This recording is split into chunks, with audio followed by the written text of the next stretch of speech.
Hi, welcome. Welcome everyone. Ladies and gentlemen, please settle down as the seminar will begin shortly. Before we begin our seminar, there are something that you should take into account. To start, be sure to use your full name as your display name. So it's easy for us to tally up with the registration link and your certificate. Please ensure your mic is put on mute throughout the program, but you are invited to turn on your camera to join us today. Throughout the program, we'll be sharing a post-survey form, and be sure to fill in this form to get your certification. This program, you will receive 2 certifications. To receive this certification, you need to attend at least 2 sessions from the seminar and 2 sessions from the workshop. And for our UMT student, you need to receive both certificates to get the international merit. And last and most important, please be mindful and respectful to each other all throughout the seminar today. Thank you for your attention.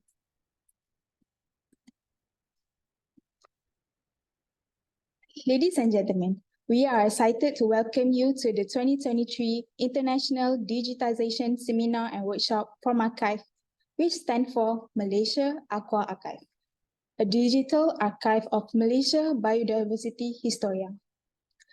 A collaboration initiative by South China Sea Repository Center and Reference Center, RRC, a unit under Institute of Oceanography and Environment in partnership with Faculty of Science and Marine Environment, University Malaysia Terengganu, and Sustainable Ocean Alliance Hub Malaysia. Without further ado, I'd like to invite our Honorable Head of Unit of the South China Sea Repository and Reference Center, a unit under Institute of Oceanography and Environment, Associate Professor Dr. Izwandi Idris.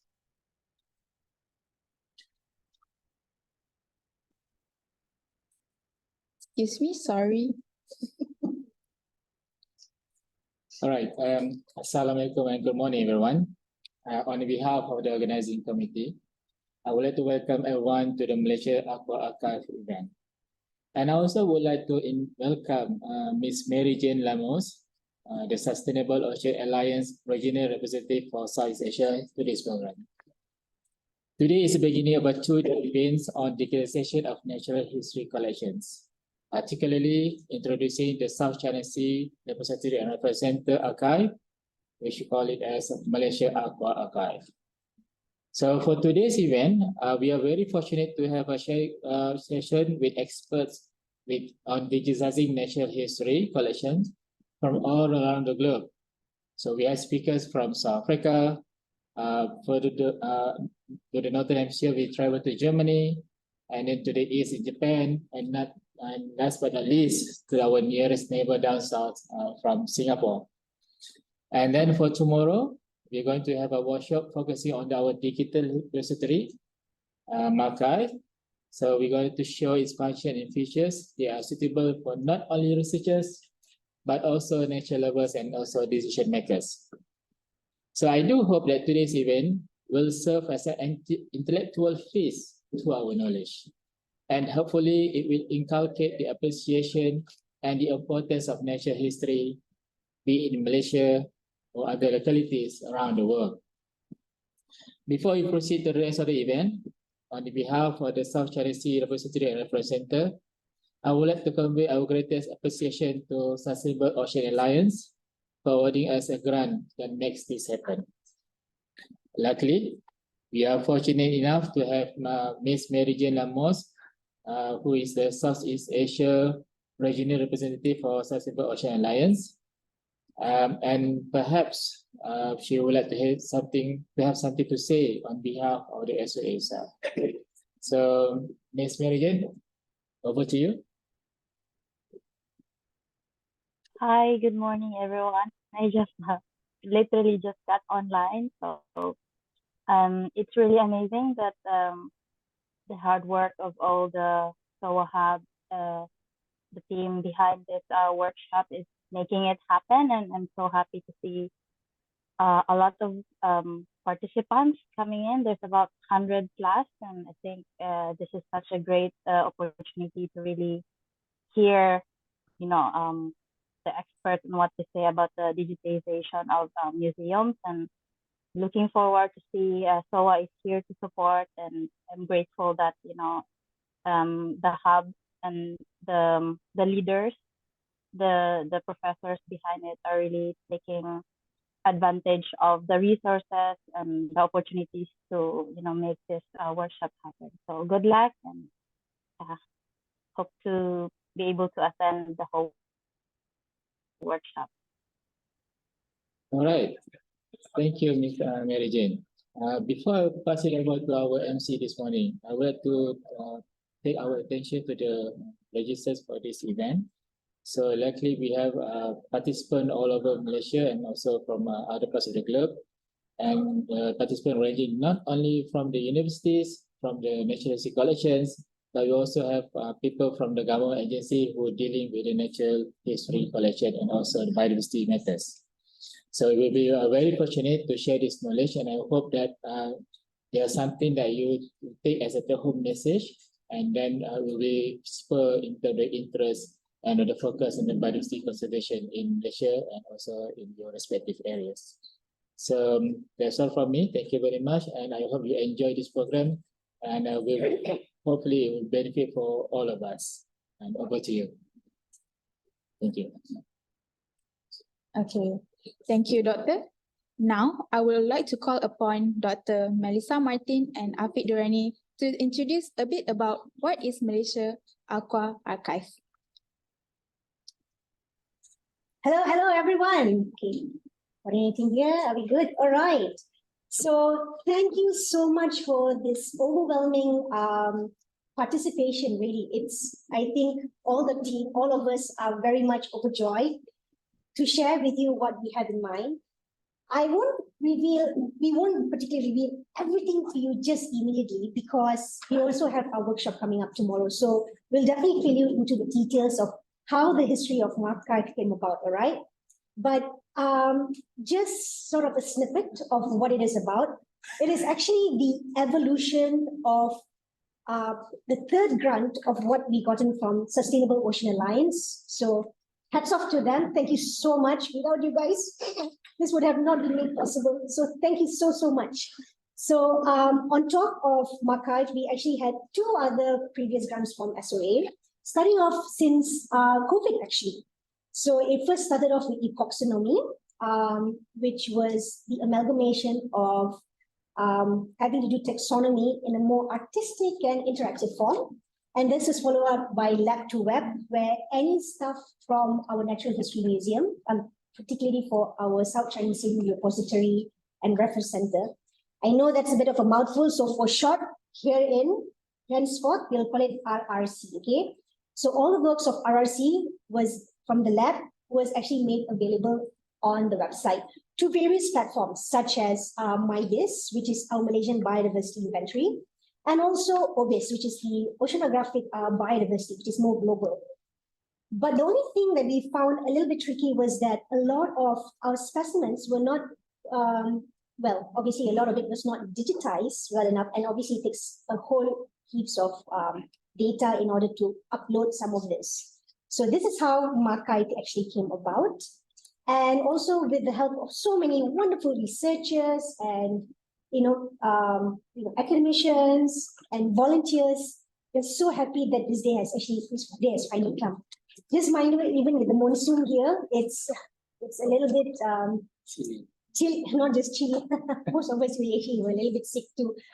But we're so happy to actually share with you today. And what's most important is that digitization is now going global. So we also wanted to give you a platform as to how other museums, repositories, and inventories are actually going about doing digitization.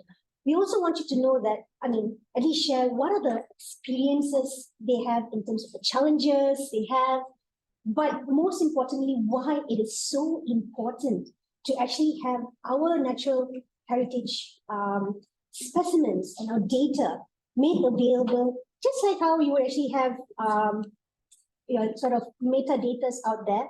This is technically our metadata as well. So rather than it going, destroyed or damaged in the long run, we need to ensure that this is all made possible for the accessibility of everyone and open access to everyone. So basically, this is where we're coming from. So basically, for today's seminar, we're going to fill you in with 4 speakers, as what Dr. Izwandi mentioned. To fill you in from Germany, from Singapore, what do you call this, from South Africa, and from Japan, which should be our first speaker. So that should we kind of emulate what they have done. And tomorrow specifically is our workshop that will introduce to you MAQIVE's platform, and hopefully we get a bit interactive. Now we actually have an overwhelming participation of about, I think, 500 over. So we are actually very much blessed and very appreciative. So we're going to try making sure that all of you will be able to take back some form of message from this platform. Dr. Afiq, would you have anything to say? Hello, hi. I think you guys can hear me. Right, so I guess I'm just echoing a bit more on what Dr. Melissa and Dr. Izwandi and also MJ just said. So SOA Malaysia specifically, we've come quite a long way from starting with our first grant with taxonomy, and then and from that hub, we've started to take over projects mostly related to pollution and plastic upcycling. But this is a very, very interesting approach to ocean literacy. We're trying to expand and utilize our natural history and resource and try to make it as accessible and as attractive. So I think most of you are here based on the digital campaign that is led by our SOA members, which are mostly our students here at UMT. They've done quite a few diverse different things, whether it was on Instagram or TikTok. Please have a look out. This is what we mean by the intergenerational collaboration that we have done in order to make MAQIVE a success. So it can't just be the boring, dusty, old samples. Well, actually, it's not so boring, I would say. But let's try to keep it fresh and keep it more and more exciting with participation from not just the old hats, but also the new. The youth are coming in to save our natural history, and that is the most exciting, I would say. So this is why we are trying to open the platform. Because the physical platform is here in University of Malaysia Terengganu, but if we make it available to you guys online, let's hope schools all across Malaysia and all across the region, whether it's Indonesia or Philippines or Singapore, can also benefit with our history. So it's not just history, it's also looking at how marine organisms look like now, then, and possibly in the future. So without further ado, I think we can move on to back to Zaf.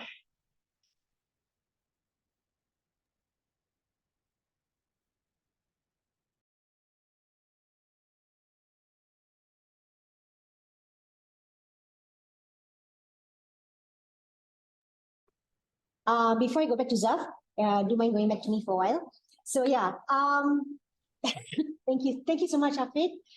And basically, following up from what Dr. Afiq mentioned, don't be overwhelmed by the whole idea of this digitization, like, it's only big stakeholders that will be able to benefit from this. No, we actually want it to be available for everyone, for teaching material, for exhibition purposes, and even also for research. So the idea of tomorrow's workshop, we'll try to sum it up as to first how the platform, how to move around with the platform.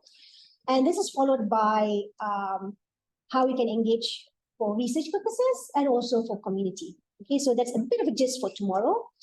So yeah, I think without further ado, we also have our speaker available. So I will give it back to you, Zaf. Take it over. Okay. Thank you, Dr. Melissa, for the energetic introduction to MAQIVE. So for now, I would like to introduce to our first speaker of the day. Our first speaker today is from National Museum of Nature and Science, Tokyo. He is the senior curator in the Department of Zoology Division of Vertebrae, specializing in fish, and today he will talk about the digitization of fish specimen in the National Museum of Nature and Science.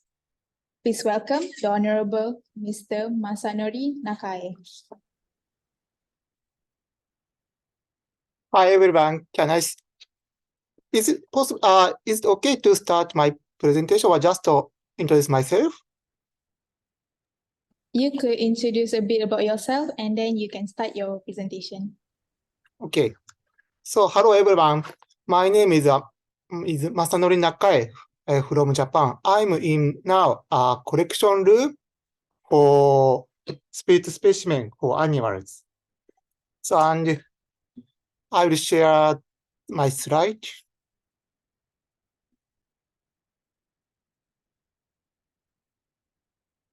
Please wait a minute.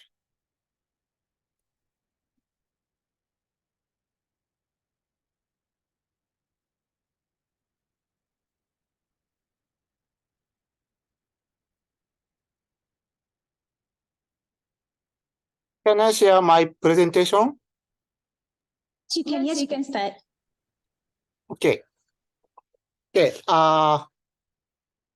So thank you for the invitation to the seminar.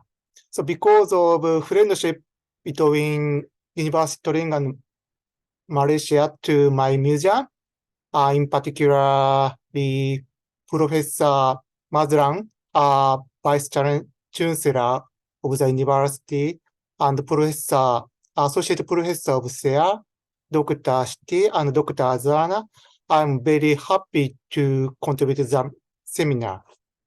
So today, I'd like to talk about digitization of fish specimens in National Museum of Nature and Science, Japan.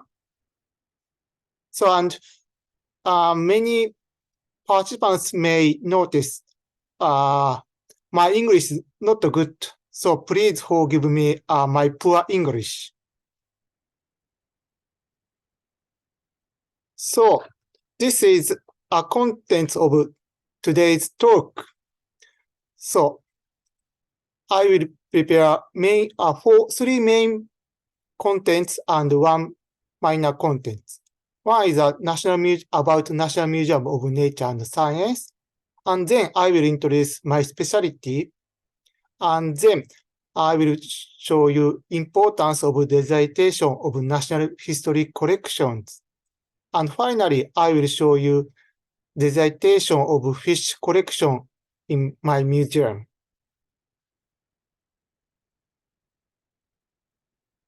So, National Museum of Nature and Science is the largest natural history museum in Japan. The museum collecting and preserving around 5 million specimens. And the museum consists of Ueno district.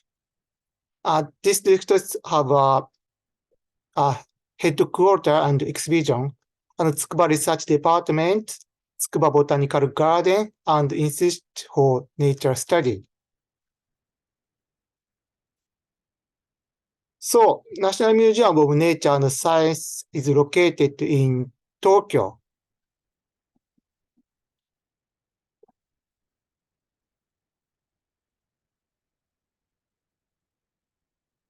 Mount is here, and the museum is here.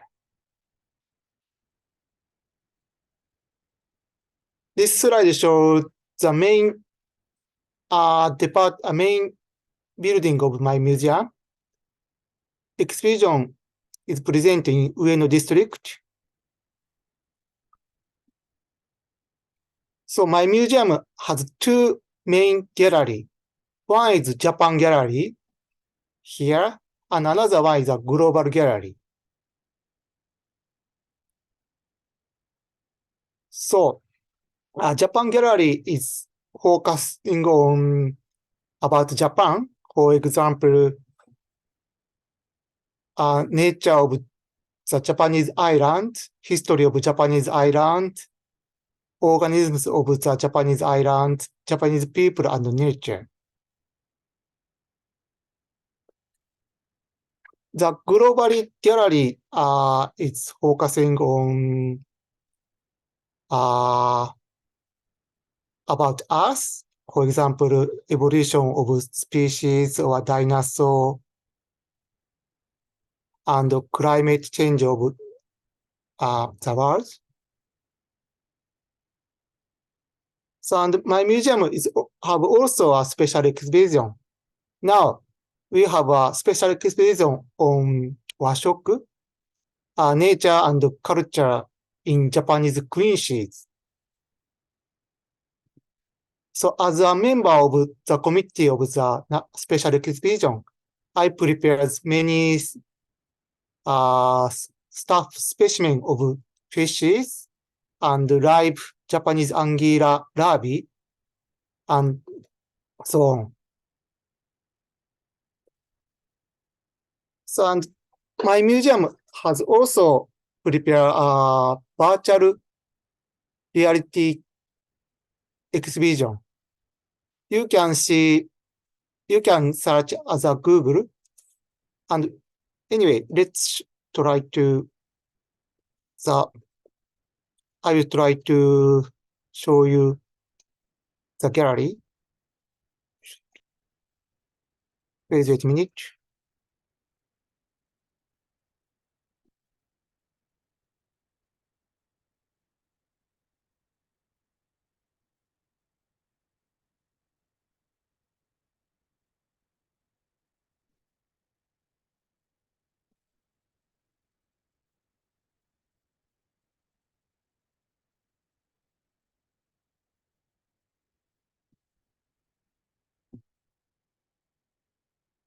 Can you see my monitor of laptop? Yeah, we can see it, Dr. Masanori. So this is a virtual reality exhibition of my museum. If you have a special device such as Google, you can enjoy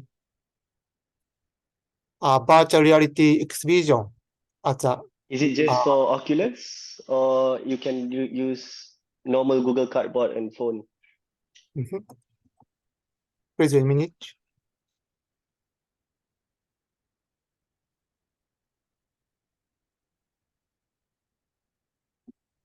Can you see? Yep. And if Maybe you can don't try have full a screen. Sorry. screen, You just wanna try only full screen. Dr. Masanori? Okay. Yeah, there is a button down there. Right?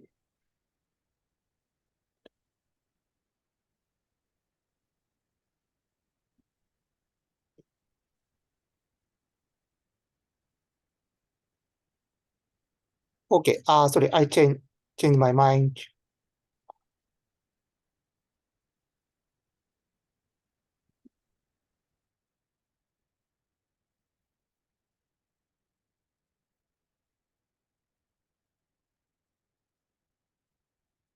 Sorry, I returned my slide.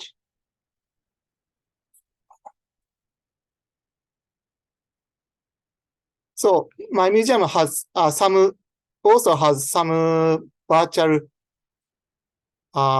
special exhibition as an archive. I will show you a corner of this special exhibition, Preserving Japan's Biodiversity for the Future, Clues from Natural History Collections.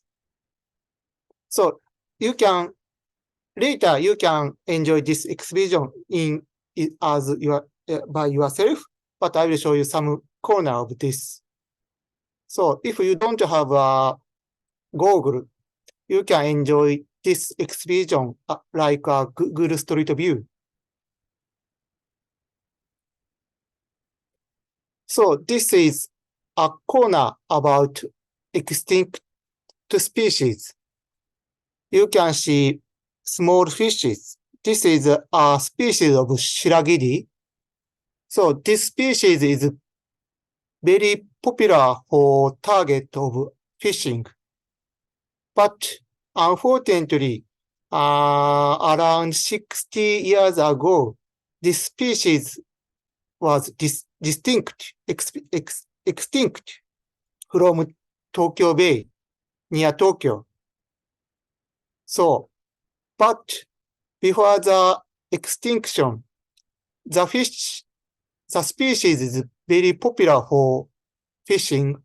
So that's why there are many special fishing goods targeting this fish.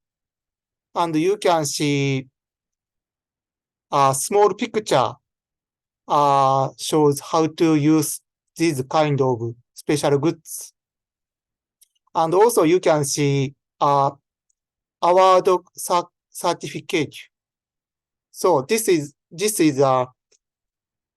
for one-day competition of fishing of the fishes.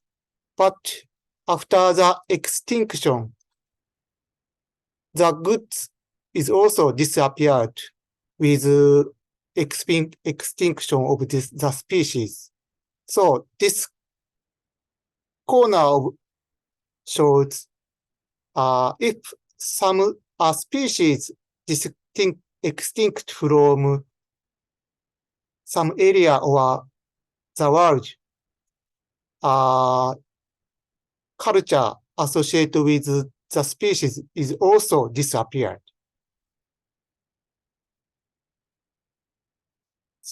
Next, I will show you Tsukuba Research Department of my museum.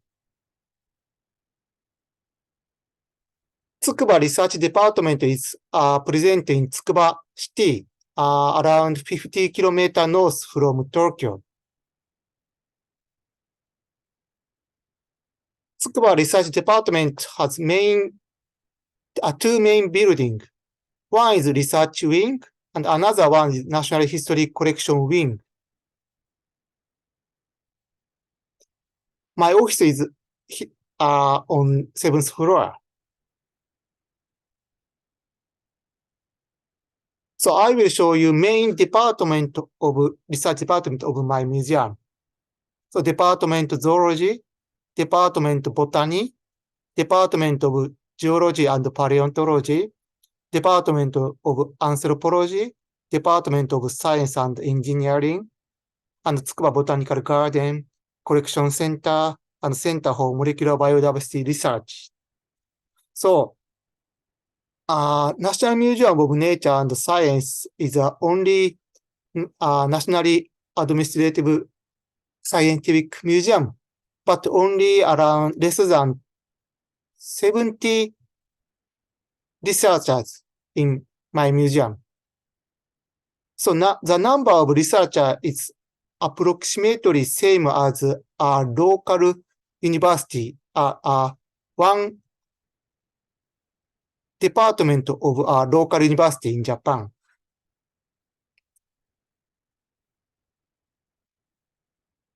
So, and almost natural history collections are preserved in National History Collection Wing.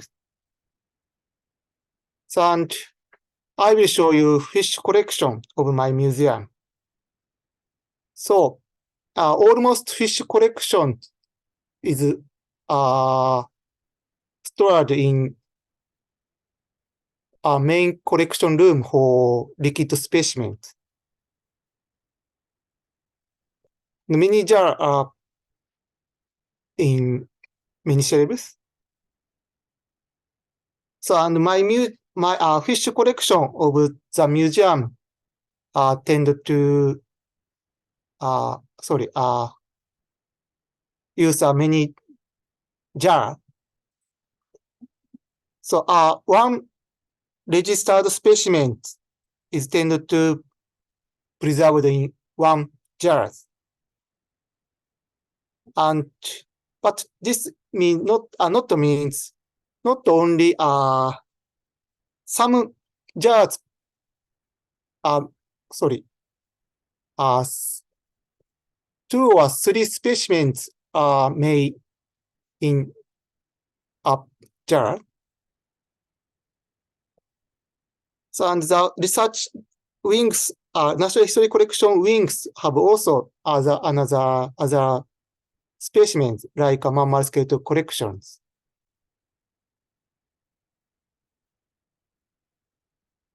So next, I will shortly show you my specialty as I introduce myself.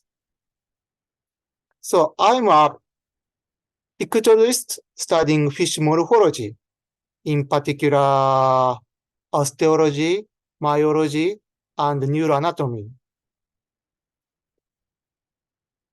So, and recently, I'm studying lateral line system of teleost. So, as you may know, so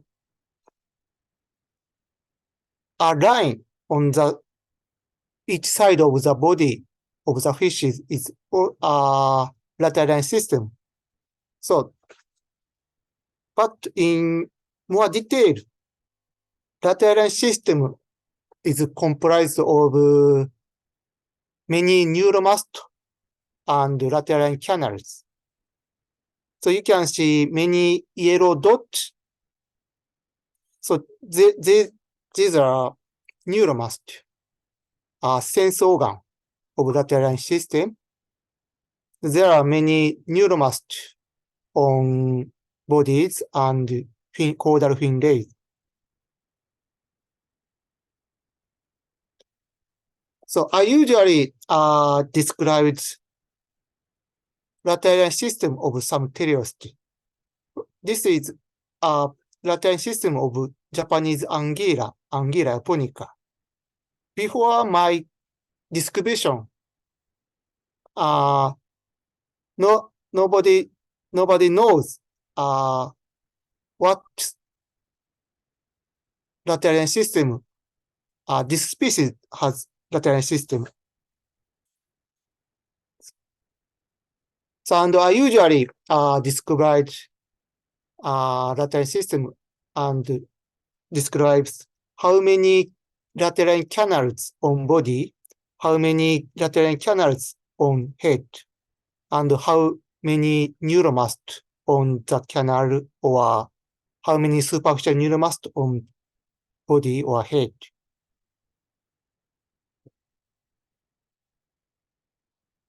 So, and I also published this paper last year. So, domestication of captive bred mast salmon on Corinchus muscle leads to a significant decrease in numbers of lateral line organs.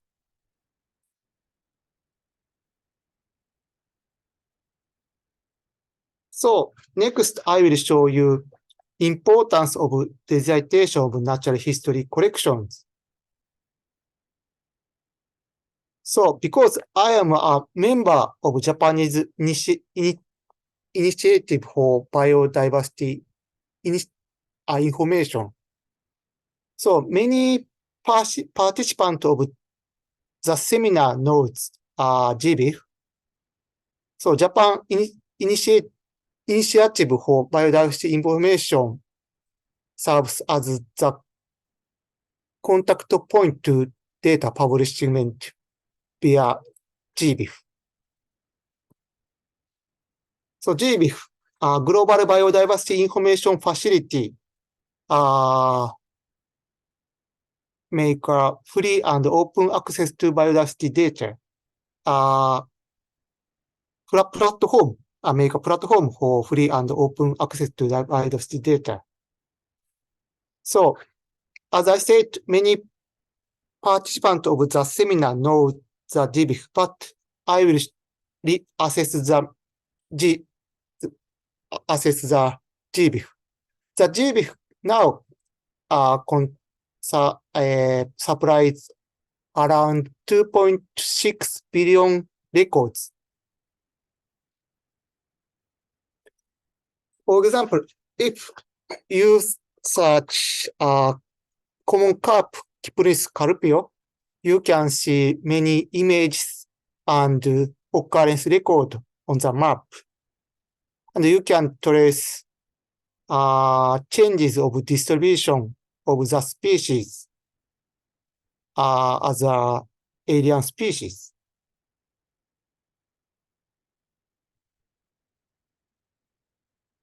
This slide shows the how many occurrences are related to the countries. So this number is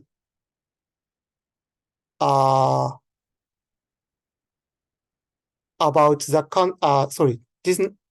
this number is not published from this country, but approximately correlate with the number of published occurrence record published from this country. So this is a top 10 countries supplying occurrence record to GBIF. Number 1 is USA. Number 2 is Canada, France, Sweden, Australia, United Kingdom, Netherlands, Spain, Germany, and Denmark. And so there are around 76% of whole GBIF occurrence data.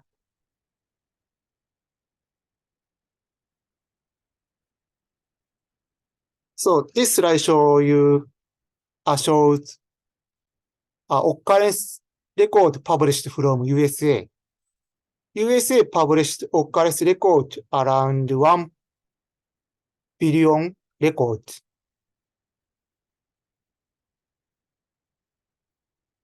This slide shows occurrence record from Australia, published from Australia.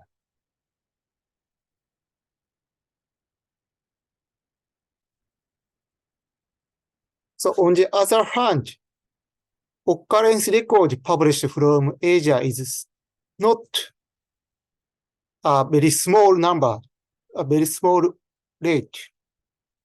So India is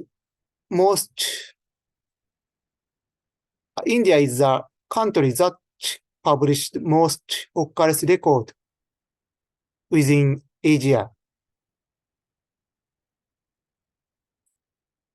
And next, Chinese Taipei and South Japan. So, but a total of these kind of country, only 4% of whole GBIF, whole occurrence record of GBIF. So only 4%. But in Europe country or USA, this occurrence record is based on human observations. But Asian countries tend to publish preserved specimens like this.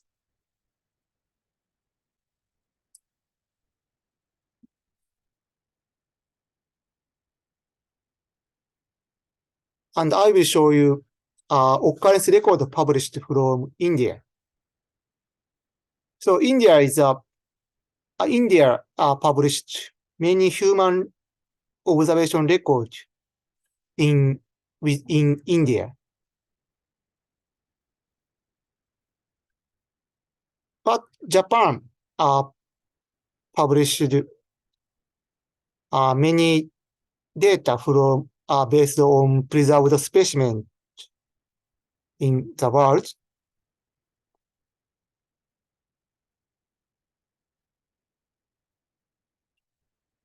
This slide shows occurrence record about Malaysia.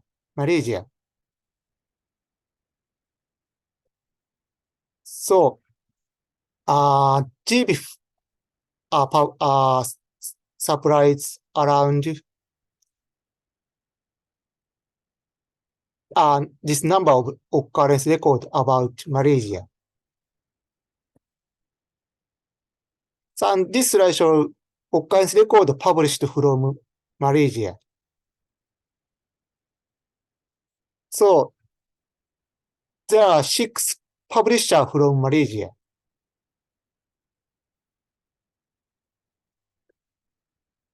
This slide shows 3 of 6 publishers from Malaysia.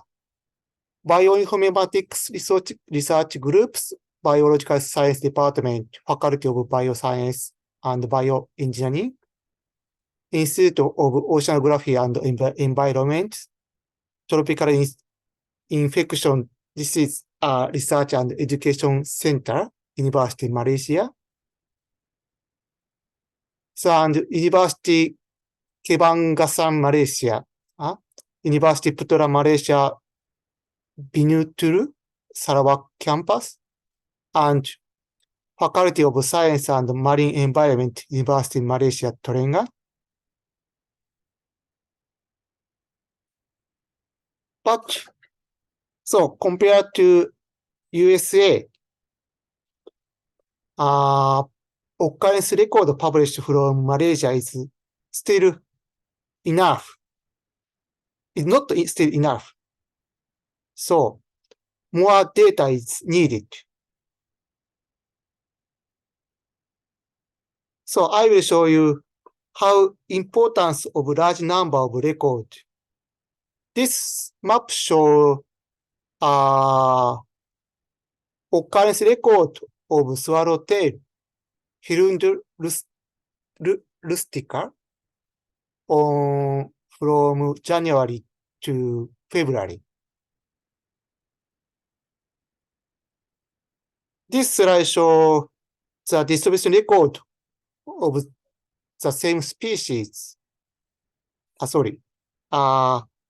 From August to September. You can see differences between both seasons. So this slide, this occurrence record means the species have shows a seasonal migration between these areas. So if many more large number of published occurrence record published from GBIF, many people can trace such seasonal migration. So more data is needed. So in particular, South area of Southeast Asia, including Malaysia, is one of biodiversity hotspot. So digitization of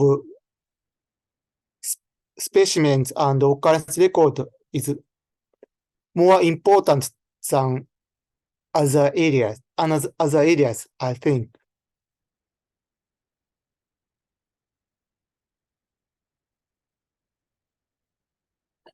Next, I will show you digitization of fish collection in National Museum of Nature and Science, Japan. So as I said, fish collection of National Museum of Nature and Science has more than 1.5 million individuals.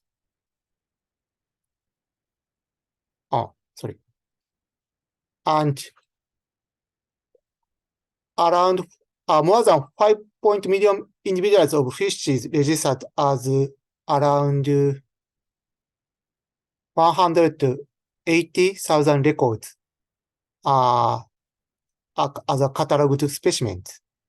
And the fish collection has 1,050 type specimens represented by 6 species. And around 65% specimens are digitized. So, and the fish collection has around 10,000 pictures, including 3D data by CT scan. So, and this is a database of fish section. We usually register such information: register number of specimens, size of fishes, length, standard length or total length, and size of jars that the specimen included in, and genus name, family code, and locality. And also, depth and latitude and longitudinal information, collection method, date, collector, who are identifier, and remarks.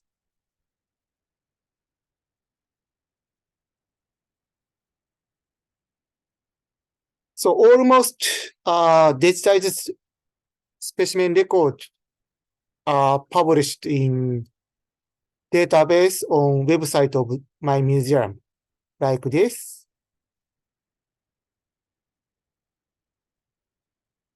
This is and you can search many specimens, and some records have also images.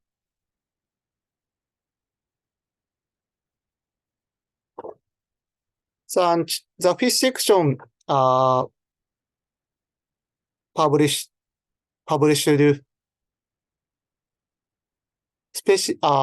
picture of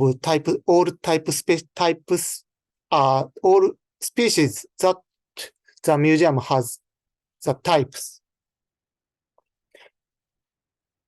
So this is the data of holotype specimens of this species, and the database contains picture of specimens and X-ray pictures of the holotype.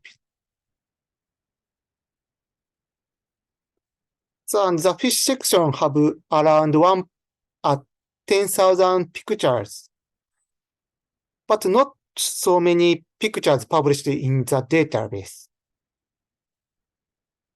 Sorry. So this picture is usually taken in tanks, small aquarium tanks.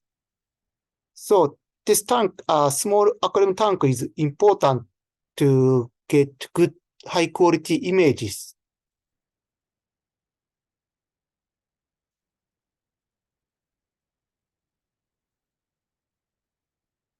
So, and if you want to search many fish pictures, mainly in Japan, I recommend FishPix.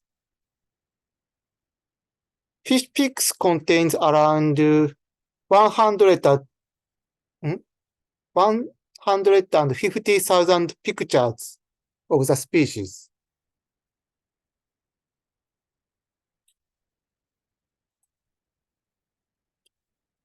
And the database can supply more detailed information: locality, date, who is the photographer, and copyright.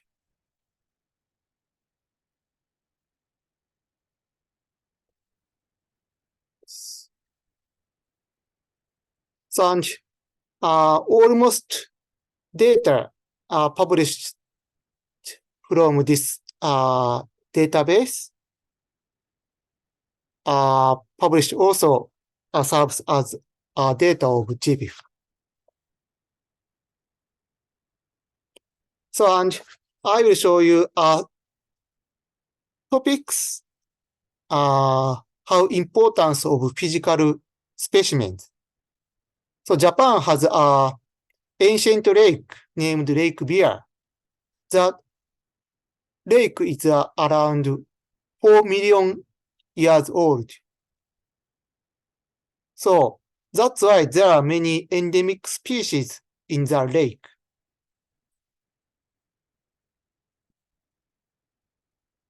So because my museum has around 1,800 specimens collected from Lake Biwa around 130 years ago. So that's why we published this paper, Fish Fauna of Lake Biwa, in the 1890s, inferred from a fish collection built up by Shiomatsu Ishikawa. So, because the fish section of my museum are preserved, large number of specimens collected in around 130 years ago, we can reassess the fish fauna of the lake at that time. So now the lake, there are many alien species in the lake, and there are many endemic species. A number of individuals of endemic species is becoming lower and lower. So specimens are important for such reassess the previous fish fauna. So this is some specimens that collected from the Lake Biwa around 130 years ago. So, and I will show you, also show you some other topics.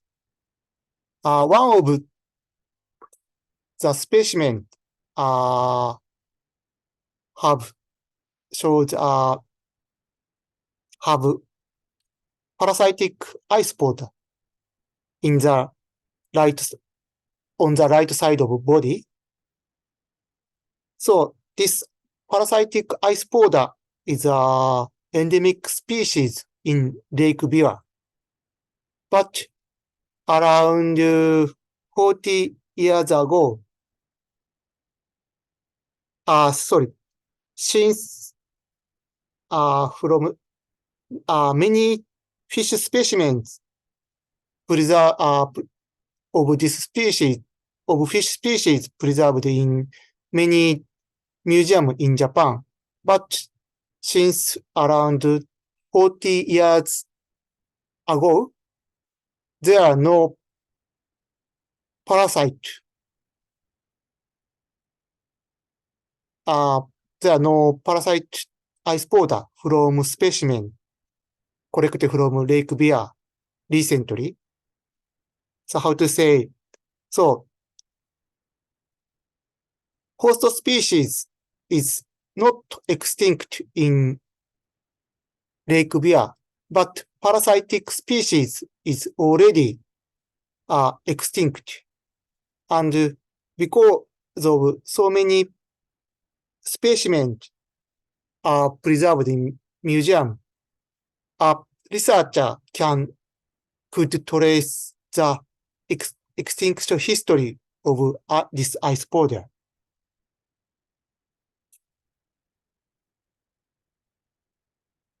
And the researcher said maybe because of pollution of the water of the Lake Biwa, this species is extinction. So I want to say digitization is important, very important, but physical specimens are also very important. So, and finally, I will show you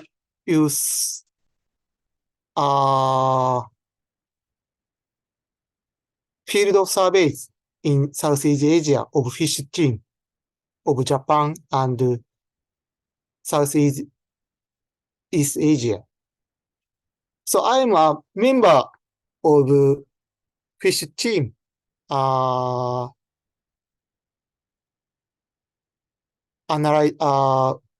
Studying fish fauna in South Asia.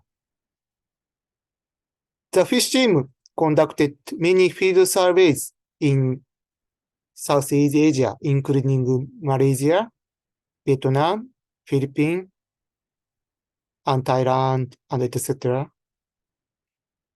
So the object of the fish team is this is the object of the fish team. The fish team try to clarify fish diversity in the seas of the Southeast Asia countries and publishing field guides and providing opportunity to young researchers and students to learn about fish taxonomy and building fish collection in the Southeast Asian countries. So the fish team published many field guides of fishes of these areas. So and recently, Associate Professor Dr. Sea Youngit, Dr. Sea Youngit is a associate professor of the university, UMT. And that field guide contained 203 species and 3 species new to Malaysia, including 3 species new to Malaysia, and 32 authors from Malaysia and Japan. So, Associate Professor Sea also published this field guide to troll fishes near Bidon Islands. The field guide contains around 170 species, including 9 new records from Malaysia. So this is Marine Fishes of Quantum, published, edited by Dr. Sea. The field guide contains around 250 species, including 12 new records from Malaysia.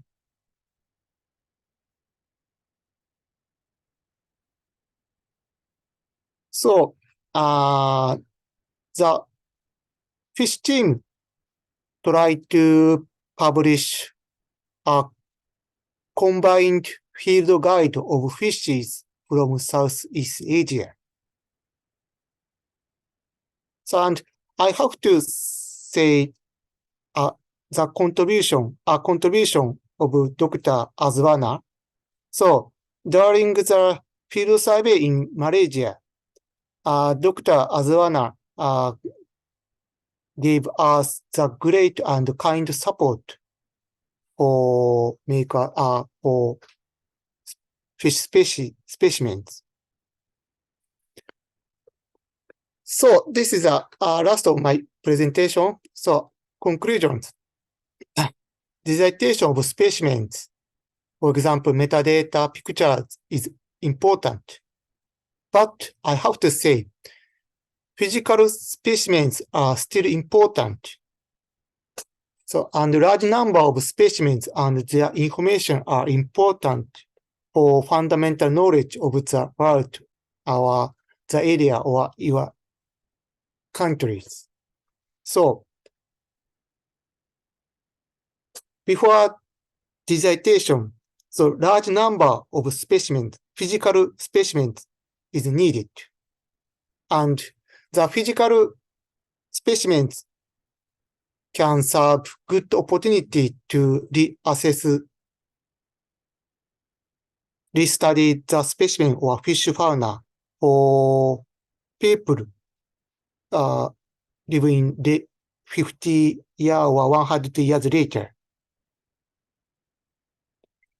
Thank you. And sorry for my bad English, poor English. Thank you, Dr. Masano Rinakai. That was informative sharing. It's nice to see the person responsible to all the guides that we use, especially me as a marine biology student. We use a lot of field guides. Mm-hmm. Thank you. But I have a question of my own. From one of your slides, something caught my eye. I saw a Pokemon fossil museum. As a Yes. As a gamer myself, that's piqued my interest. But can you go into detail? What is the museum? Yes. You can enjoy a virtual exhibition. Please search as Google and Pokemon Museum and VR and Kahaku. You can enter. You can easily enjoy the virtual exhibition. It's okay. Can I respond? Yeah. Okay. Thank you.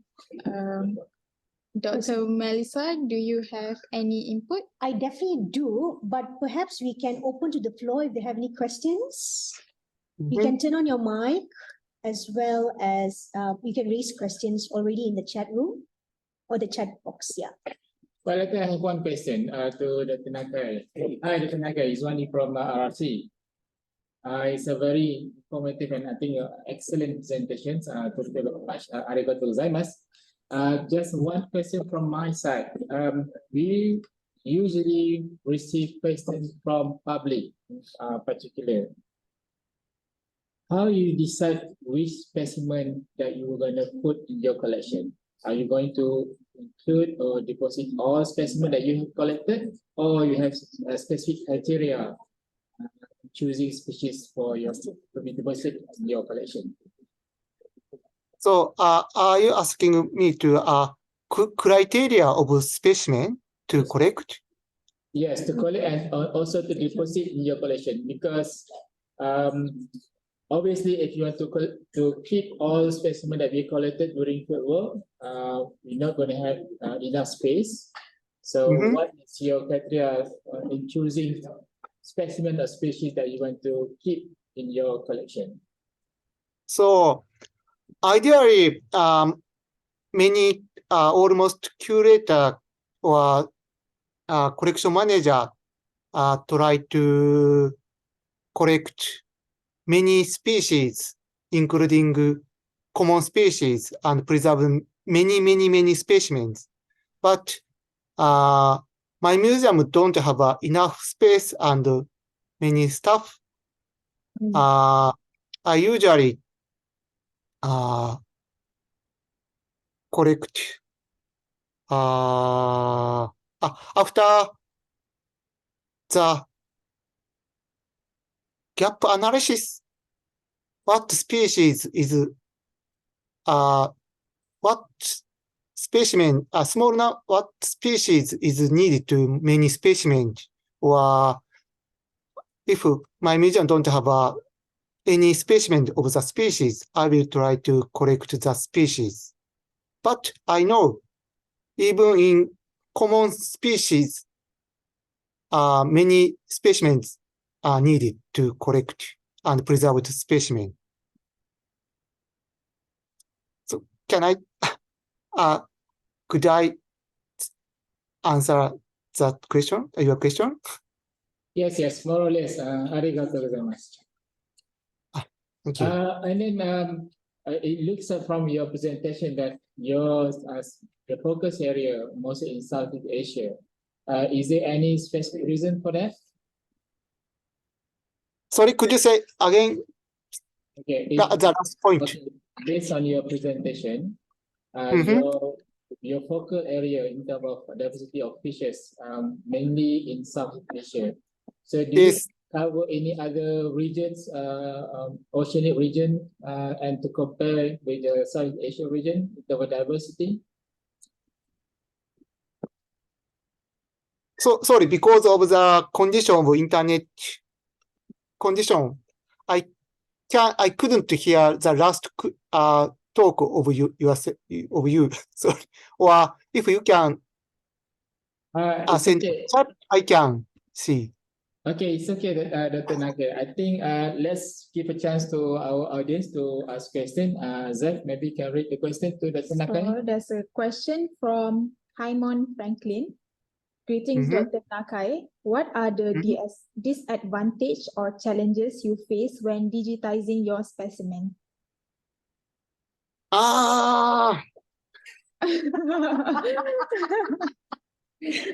Seems like there's a lot of challenges.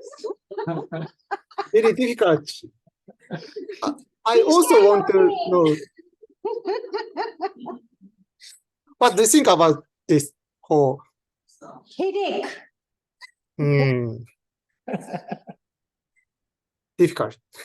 Yes, we feel your pain. Is there any specific challenges that you think is really difficult? Yes, it's very difficult. Any particular one you want to highlight that comes to your mind, and what solutions you have? So sorry. Is there, of all the challenges you face, maybe Yes. one that is the most challenging in your head that comes to mind, and how do you resolve it? How do you and your team resolve this?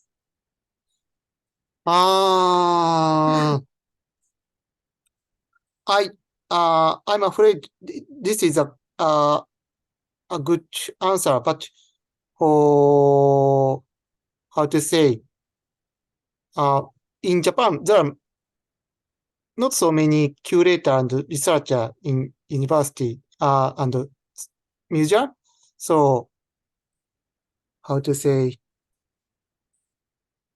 Anyway, so manpower and time is important too, and so make and for dissertation, the more human power and time and to anyway, large number is most important things. I think dissertation and physical specimens. So number is most important, and this is a challenging, I think. Definitely. It's something that we also from RRC actually face a lot. Sometimes even I'm amazed how this unit with just the head and mainly 3 staff and a few volunteers and RAs, it's quite And difficult. associate. And associate. Mhm. Oh, thank you.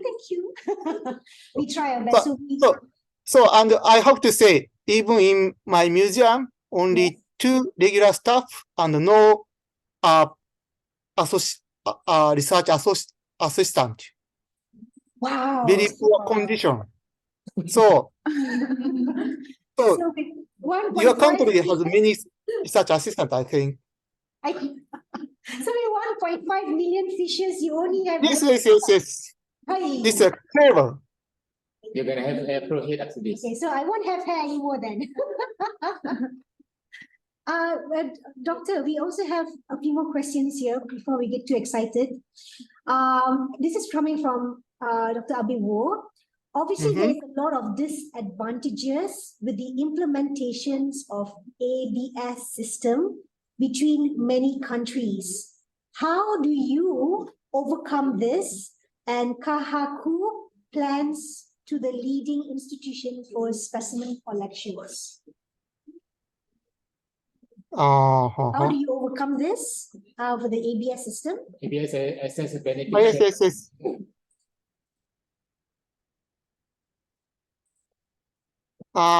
So ABS is very complex problem, but so how do you overcome this and plan to the leading institute for specimen collection? Anyway, so ABS almost researcher comprise the ABS for each countries. So and I also focusing how to get PIC from each countries. But so this is a good friendship between each country is most important. For example, if I try to have a field survey in Malaysia, so Dr. Sia Yanggit is a most important researcher for entire research team. So because for foreign researcher, impossible to get a PIC without support or help of the ecologists in the country. So good relationship is one key point to specimen collection building for my team. Sorry, Abby, is it okay? Yeah, it's good. Okay, It's okay. clear. It's clear. Thank you very much. We also have another question from Effendi Tawakal from GMM. Hi, I'm Effendi from Labuan Marine Museum Department of Museum Malaysia. What is the life cycle of data digitization for marine specimens? Sorry, what is means a life cycle? I presume he means the lifespan. Correct me if I'm wrong, Mr. Fendi.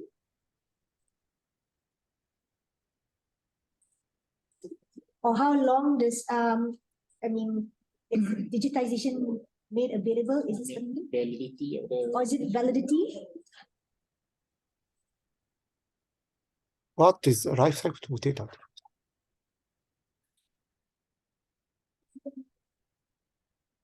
Fendi, if you want, perhaps before Fendi can clarify the question for us, perhaps I can ask you a question if you don't mind. The one that that got me of interest was your lateral line neuromast that you took. So this is actually a new form of description which was not looked into in detail in comparison to other species before, correct? So how did you actually take that form of photography? What method? Using a special light and filter. Or it's just light and filter, that's all? Yes. It's not like any but fluorescent lights but used or something of that sort to... I use special dye for staining neuromast. Yes, but not expensive. Around $200 for stain. And special light is not expensive, so you can start the research. Only need $1,000. Yes, I think. So only you need only a dye named DIASP. Okay. And UV near black light 470 nanometer light. Nanometer light and filter. Anyway, later I will show you a link of the how to stain the neuromast published myself. Anyway, I will show you my paper. That will be very much appreciated. Thank you also for your slides. We didn't get your slides, so that will be also appreciated at the end. Yeah. Okay, let me see again if the message is clarified. Okay, so Mr. Fendi mentioned here, is there any stages for digitization process, such as data classification, storage management, or anything important for digitization specimen? I think basically what he's trying to say, what is the process of digitization and what are the aspects they look into? Classification, storage management, etc.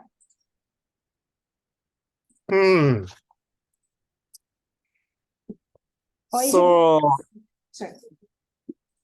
For pictures, so after we have, I usually take some picture before the make before fixation by 10% hormone, but almost metadata of specimens is usually enter database maybe 3 months or 1 year later after make a specimen. So it means very long time lag between physical specimen and digitization. And please let me. Mr. Fendi, I hope that answers your question. Okay, yes. Awesome. Thank you so much. Anything else from the floor? Okay. If that is it, thank you so much, Dr. Makae. We really appreciate your input. If I need to say that I actually like the whole parasitic isopod aspect, and knowing that that was the only last bit that you got, after which you couldn't find any more, correct? Mhm. Yeah, so I'm actually very much into parasitic isopods, so that's why that was also my interest. But everything that you've mentioned was actually very much useful and very impactful for us. And actually, we hope we get to see you personally also the next time you come around. Thank you. But otherwise, thank you so much. We really appreciate this. Thank you very much, and my pleasure, but very sorry to my poor English. No. Please don't ever be sorry. Actually, we all got it. We all understood it. And there's so much wealth in knowledge and your experience, which we really very much appreciate. So thank you very much. Thank you. Thank you. Okay, back to you, Zach.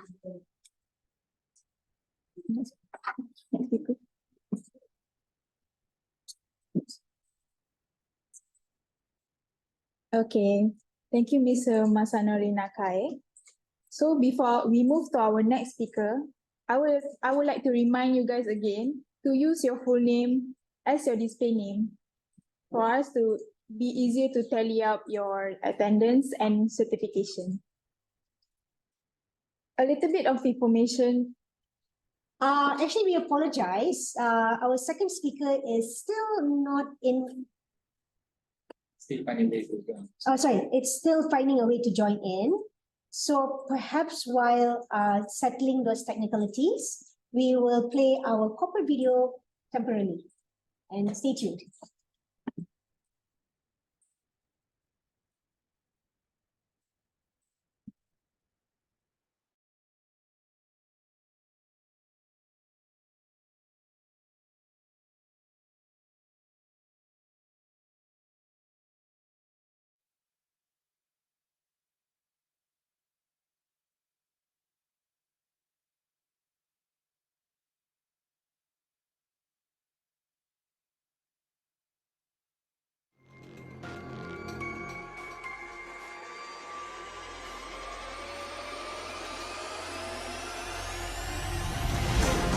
Institute of Oceanography and Environment, INOS, always try to be in the forefront of national oceanography and marine science needs. Our researchers involved in various research and trying to understand the important role that ocean play in our lives, and also the danger and threats that our oceans are facing. And we hope that through our research we can provide the best solution. Issues such as ocean health, coral bleaching, coastal erosions, endangered marine species, mangrove degradation has always been our interest. So we try our best to stay relevant, conducting best research and communicating our knowledge and findings with policymakers, government, industries and community. So within INOS, we have numbers of research groups that conduct highly important research at national and international level. Coastal Oceanography Dynamic Research Group, for instance, focus on ocean observation and data collection and providing modeling data output with capability of operational ocean forecast, predicting up to 3 days data such as wave and current. Coral Research Group is at the forefront, providing the best technique input to the government in terms of assessment of coral reef health. Remote Sensing Group is expert in ocean satellite data for environmental study, and now they're producing drone study to enhance their research technique. Marine pollution and geochemistry has been our core theme that produced important input on pollution in our ocean, and now it's also very involved in microplastic research. INOS has been recognized internationally due to active participation in research activities and involvement with the Intergovernmental Ocean Commission (IOC) UNESCO.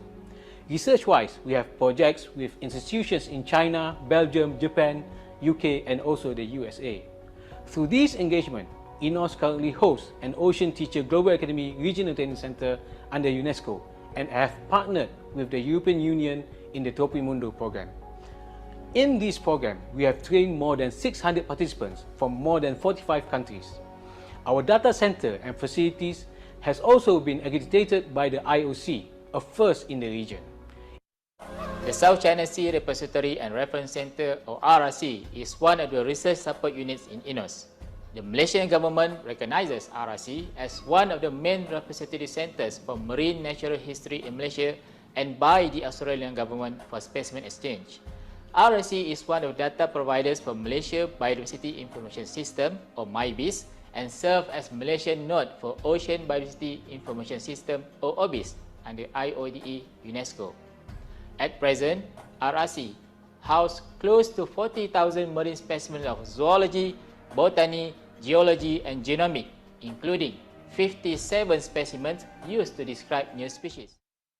As an integral part of INOS, the Center for Ocean Governance serves as a bridge between the science and policy making. We are also engaged in transdisciplinary research by closing the gap between the sciences, the hard and the soft sciences, and translate the findings into actionable plans. Science-backed policies are essential to provide the best solutions to ocean-related issues, most particularly on the impact on the human population. One fine example is how INOS COG is leading in implementing marine spatial planning in Central Terengganu by factoring in all the environmental and socio-economic parameters. MSP is one of the key management domains of the UN Ocean Decade, and through years of research, trainings, and engagement, we are committed to assist the nation in fulfilling our obligations as a member state of the United Nations.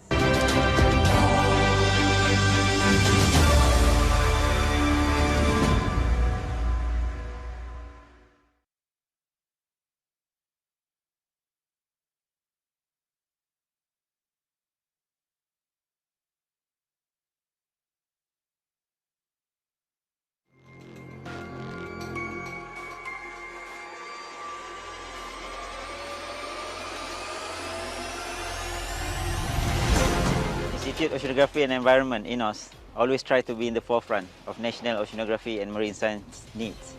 Our researchers involved in various research and trying to understand the important role that ocean play in our lives, and also the danger and threats that our oceans are facing. And we hope that through our research, we can provide the best solution. Issues such as ocean health, coral bleaching, coastal erosions, endangered marine species, mangrove degradation has always been our interest. So we try our best to stay relevant, conducting best research and communicating our knowledge and findings with policymakers, government, industries, and community.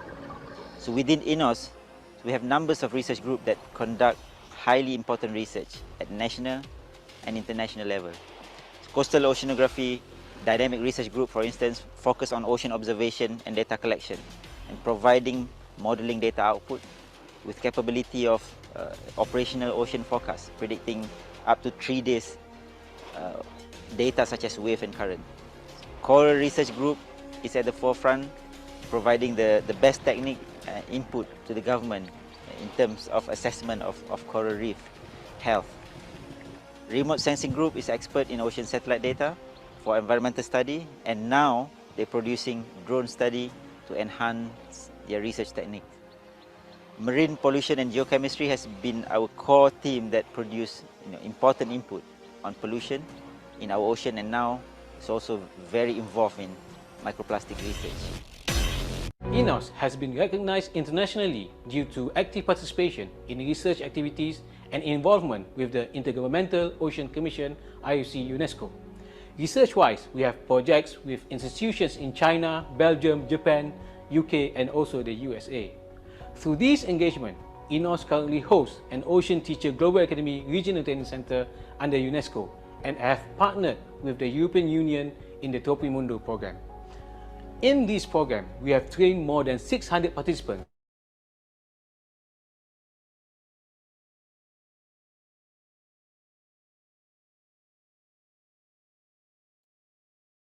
Okay, sorry for the delay. Before we move on, I need to repeat again. Please use your full name as your display name for it to be easier for us to tally up your certification and registration. Now moving on to our next speaker, a little bit information about him. He is a research associate at Lee Kong Chian Natural History Museum at the National University of Singapore. His main research interest is natural history, the intersection of human and environmental history. He's currently managing Signify, a project that will digitize historical important specimens collected from Singapore and now deposited in Natural History Museum worldwide. Without much further ado, please welcome Mr. Martin Loh. Hi, a very good day, all of you, and to the organizers, thank you very much for the privilege of being able to speak today. I'm very excited. So I've entitled the talk today, Documenting and Digitizing Singapore's Historical Biodiversity. I hope that the title and the meaning behind it will become more apparent as we proceed through the presentation. The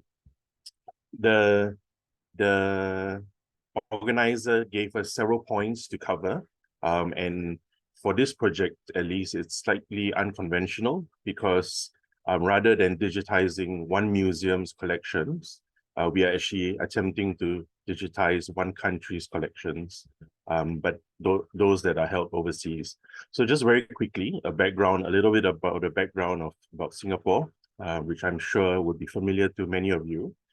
Singapore is a tropical island at the southern end of what is today Peninsula Malaysia. It was called Temasek at one point in about the 1400s. Following the fall of Temasek, things kind of slowed down quite a bit on the island, at least from the archaeological evidence that we have been able to uncover. But it continued to be very well known to people in the Johor and the Riau area, as well as to Europeans and other visitors and people sailing to and from India to China. The Straits of Singapore, as it was spelled by many Westerners or many Europeans at that time, was broadly defined as the passageway between what is today Tanjung Piai and historically known as Tanjung Bulus to the island of Pedra Branca to the east of Singapore. Over here, I just wanted to show that this drawing from the 1640s actually shows that there were continuous habitations in what is today the area of Tanjung Pagar in Singapore. So the earliest known natural history collecting was in June and July 1796. 7 plant specimens were collected by Christopher Smith, who was a botanist working for Sir Joseph Banks, who was president of the Royal Society at that time. He also started the first botanic gardens in Pulau Pinang, or Penang Island. In 1819, Singapore came under British control, and that would set off 200 years of very interesting collecting by various visitors. The first known natural history collecting of animals was indeed in 1819 by Raffles and his network of naturalists. So he had several naturalists working with him. He had a Scottish botanist, William Jack. He was also closely collaborating with Nathaniel Wallich, another botanist, whom we will hear more about later, and 2 French naturalists, Diard and Duvassel. The first animal to be given a scientific name from Singapore is what is known as the Neptune's cup sponge, which is a marine species of sponge. Over on the right, the drawing shows the first depiction of the species in the accompanying what we call the original description of the species. So that is the description, the scientific technical description that accompanies the new scientific name. And on the left is a specimen from our museum. So this name was given in 1820. And during, of course, like I said, the next 200 years, thousands of persons would go on to collect natural history materials as well as data from Singapore. So plants and animals and other natural materials such as rocks and minerals. And they would also collect things, non-physical things such as illustrations, photographs, and other kinds of data, including climatic observations, which are useful, of course, for anyone doing modeling, climate change, long-term studies. Over on the right here is a depiction of a giant clam that was said to come from Singapore that was on display during the 1883 International Fisheries exhibition in London, which I will talk more about later as well. All this collecting, of course, meant a huge change in Singapore's environment, in addition to all the other changes that were going on because of development and for economic reasons. So Singapore's environment was changed, and I will show you examples later on. It was changed beyond all recognition. And another consequence of all this collecting is that Singapore material is everywhere. The first consequence about environmental change is exemplified actually by Singapore's first animal, the sponge. In the years after it was described and given a scientific name, it actually went extinct because of the high demand from natural history museums and other collectors, including private collectors, who wanted a specimen in their collections, just because it was so large, so novel, and of great natural history and scientific interest to many people. So it was basically went extinct and was only rediscovered in Singapore's waters in 2011. So this is a photograph of some of the things that people would do with this giant sponge specimens. I've also read historical accounts of people using them as flower planters in their gardens in Singapore and elsewhere. So that is the consequence of all that collecting environmentally. But the second consequence is of greater interest to our current discussion, which is that Singapore is everywhere, or Singapore material is everywhere, rather. So if you imagine that, you know, this is your like a Venn diagram, and this is your universal set. This is Singapore and its biodiversity, and basically it has gone everywhere around the world. Each of these orange lines that you see end up in a natural history museum that currently holds animal specimens from Singapore. So it's literally spread worldwide. One of the aims, or the major aim of our project, is actually to recollect in the same way that naturalists and collectors have collected Singapore and brought it home and deposited it in various institutions. We are now going to many of these institutions and recollecting Singapore in a digital format, of course, not physically, but to make it available for use for everyone. So our project is called Signify, which is actually an acronym for Singapore and Global Natural History Museums Information Facility. It's a mouthful, which is why we use Signify. The project comes under the Biodiversity Histories Group at our museum, the Lee Kong Chian Natural History Museum at the National University of Singapore. And it was launched in August 2002, and it's a 5-year project. So the major aims of Signify are the digitization and documentation of approximately 10,000 what we call historically important animal specimens from Singapore. So the emphasis is, of course, on animals. Botanical research is carried out mostly by the National Parks Board at the Singapore Botanic Gardens. So just animals for us.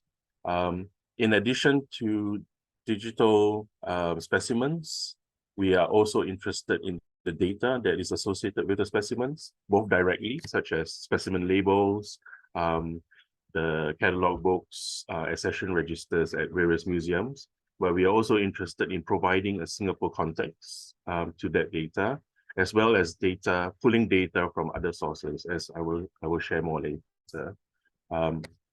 We aim for research-ready resolution to our digital specimens, which means that from the get-go, you can actually use the digital specimens for your research. I'll show you again what I mean by this later.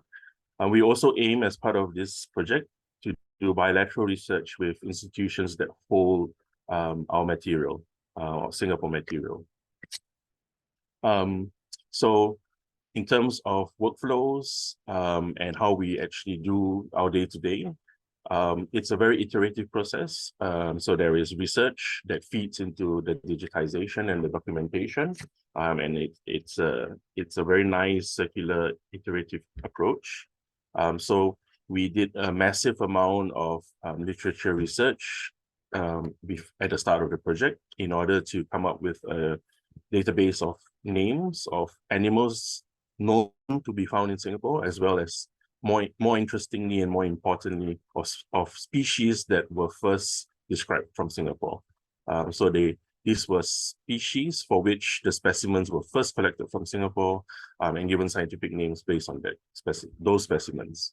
The next step is usually communication with the institutions that hold the specimens to check if they really still hold the specimens. There's been a lot of loss of specimens, of course, because of bombing, for example, during World War II, in some museums in the UK. So once we have been able to confirm that the specimens are still present, we will actually arrange to visit the depositories that hold the specimens, where we conduct digitization and documentation on site.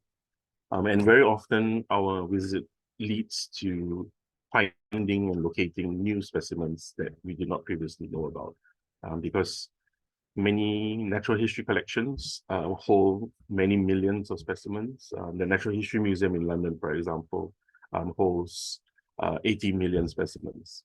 And there will always be little bits of Singapore collections tucked away, because there is always museums never have enough manpower to fully catalog everything. So it's always a very interesting experience visiting various museums. So one of the types of research that we do is actually to map out networks of collectors who we know collected in Singapore. So this is a previously published network of mainly of Raffles, as well as some of his contemporaries. As you can see, Raffles wasn't the only very well-connected collector or naturalist in this network. So as I mentioned, Nathaniel Wallick, who would go on to become a very famous botanist, was also very well connected in the network. And for those of you who are interested in social network analysis, for example, if you're coming from the humanities and you're interested in social network analyses, this is one way of generating a huge amount of data. And there are already online resources to help you locate, for example, specimens using collector names. But what we are really interested in is how these specimens and how this data actually float between various collectors. So we know, for example, that some of the people in Raffles's network were passing specimens to other people. And this has allowed us to actually find more material as the project has progressed. Another example is this network based around the Natural History Museum in London. So we were aware of several specimens that were particularly interesting, that had interesting collecting stories. But when we visited, we actually were able to map out that network even more fully. So this network is a hybrid network because it is both it's both what was collected as well as the collectors who collected that material. But just to give you an example of the kinds of very intricate connections that can actually be made between specimens and collectors and institutions. So this approach has allowed us to obtain large amounts of data, possible locations of many specimens, and then that has allowed us to reach out to many of these museums and to arrange for visits. So upon arrival at the host institution, for example, we would go about starting to locate the specimens. It can be very straightforward sometimes, not through anybody's fault. It's just sometimes the collections are huge. So in some museums, like the one in London, we're talking about tens of thousands of drawers of insects. Not everything, of course, has been catalogued just because it's a near impossibility at this scale when you're talking about millions of specimens. So that a lot of time sometimes goes into locating the actual specimens. Then this is usually followed by documenting the specimens and preparing them for digitization and the actual digitization. So over here are my colleagues who are digitizing really small specimens using our photo stacking equipment, and one of my colleagues who was photographing a snake. As I mentioned, very often being at the host institution allows us to also find new specimens, new material that we were not previously aware of. So for example, this dugong skull that you see on the right here was uncovered at the World Museum in Liverpool. It was collected by an army doctor in the 1800s. And for some reason, it was actually mounted in a rather anatomical method. So it actually shows an exploded view of the skull with to show the different bones of the skull. So this was a very interesting and unexpected discovery. So it's an ongoing process.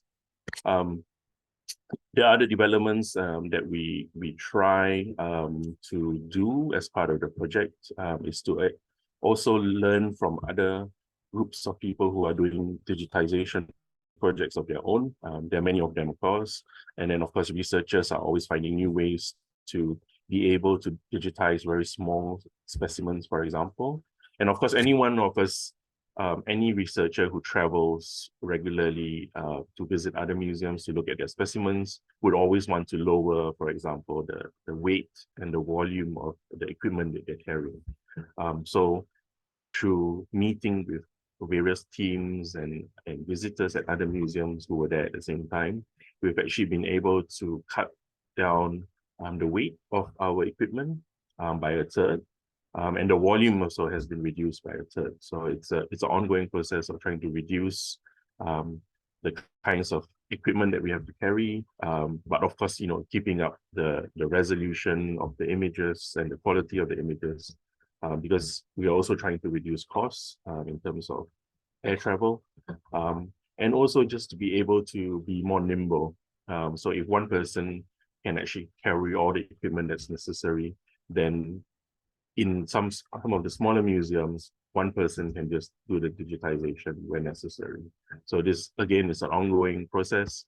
It's something that we found very productive. We've been learning from other people. We hope, that they have also taken away something from the interaction with us. And I believe that is how science should progress. So that's how the project goes in a nutshell. Now I would like to share with you some of our results based on some of the specimens that we have digitized. So Singapore's first, which is also the title of one of the storyboards on our website, is about the first animals to be discovered scientifically, of course, I must add, from Singapore. So the green broadbill was the first bird to be given a scientific name and description in 1822. This lectotype specimen almost certainly collected by Raffles or his network and sent back to the UK in the 1820s. First reptile and first snake, which was given its name in 1832. Also, again, a unique specimen. First insect, from Singapore in 1835. Very nice, quite large, impressive insect. First molars, so 4 syntypes from Singapore in 1836. The first primate to be described from Singapore in 1838. Also again collected by Raffles or someone in his network. Again, a unique specimen. And the first amphibian to be described from Singapore. So it was named rather late in 1960, but the specimen was actually collected in the 1840s by Raffles's doctor. So we actually know a lot more about the person who collected the specimen. And you may ask, what's the point of all these old specimens, and why is there an emphasis on this historically important specimens and the specimens that we call type specimens? So a type specimen in taxonomic research is the specimen that is used to describe a new species, to name a new species. So it becomes the yardstick by which a species is delineated. So it basically defines a species. So if it's this particular color with this particular organization of scales, for example, on its head, and this particular number of spines on the backbone, that defines the species. And of course, the species are what are basic units for all biological research, including, for example, ecology and conservation. So the type specimen is a very important specimen. And besides type specimens, of course, as I mentioned, what we call historically important specimens are also very vital in understanding Singapore's past biodiversity, which is today becoming quite an important topic in the face of anthropogenic climate change, for example. And in the case of the green broadbill, it allows us to understand Singapore's historical biodiversity assemblage. So we are able to, in some ways, reconstruct some of that historical assemblage before there was that massive amount of change to the island and to the biodiversity of the island during the colonial period and thereafter. So the green broadbill went locally extinct in 1941.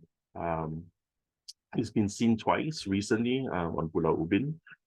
But these historical specimens that we have found, not just in London, but in other museums around the world, they inform our understanding about the conservation status of various species, for example, and to understand and to have a better understanding of our former or historical native fauna. So just some of the things that specimens are important for. And to give you more examples, immediately after World War II, Frances Alexander was given the job of surveying for granite in Singapore. She was Singapore's first female geologist. And the reason for the need for a survey of granite in Singapore was to help with the rebuilding effort after World War II. And she did a fantastic job, an amazing job. This is an actual sketch from one of her reports showing the different hills in Singapore, including the very famous Bukit Timah.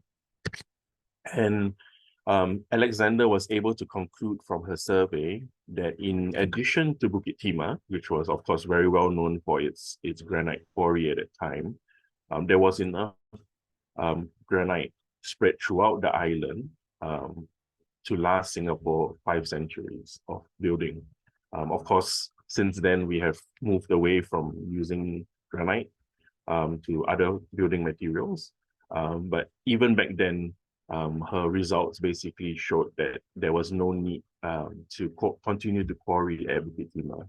And this was actually one of the data points that was, or the data that informed the decision by the colonial government to not continue to quarry Bukit Timah and to actually just conserve it. And today Bukit Timah, of course, is very well known as a nature reserve in Singapore. So there is that little connection to the past of conservation and conservation history. For us, what is more interesting is during the course of the surveys for granite, Alexander actually collected lots of fossils, including, for example, this mollusk from what is called Wat Chou village in Jurong. And these specimens were presented to the Natural History Museum in London. So just to give you an example of the variety of specimens. But what is interesting is these specimens, firstly, they are physical records of the places that she visited and surveyed, many of which are no longer accessible because of development. So they also offer a snapshot of what these localities look like before they were developed. But we hope that in the time ahead, that these specimens can also be used to better understand Singapore's paleo environments and what Singapore actually looked like further back in the past, based on these specimens or fossils of animals that used to live in this geographical area. So that's the fossils, which you can also find out more and view on our website. Another interesting result was specimens that were formally put on display at the International Fisheries Exhibition, as I mentioned, the giant clams. So the exhibition was held in the space just beside the Natural History Museum in London, actually, in 1883. And it was a Victorian era exposition that was aimed at showcasing new technologies, including, I believe, electrical lighting at the time. And it was also a very important part of that Victorian push towards promoting various forms of knowledge and commercialization and industrialization of activity, of human activities. So it was very much about promoting fisheries, for example, and new ways of incorporating technology into fisheries and other kinds of commercial activities. So for economists, for example, interested in economic history, this actually presents also, again, a wealth of data that can be mined for various studies and to better understand the processes that have brought us to the modern world and where we are today.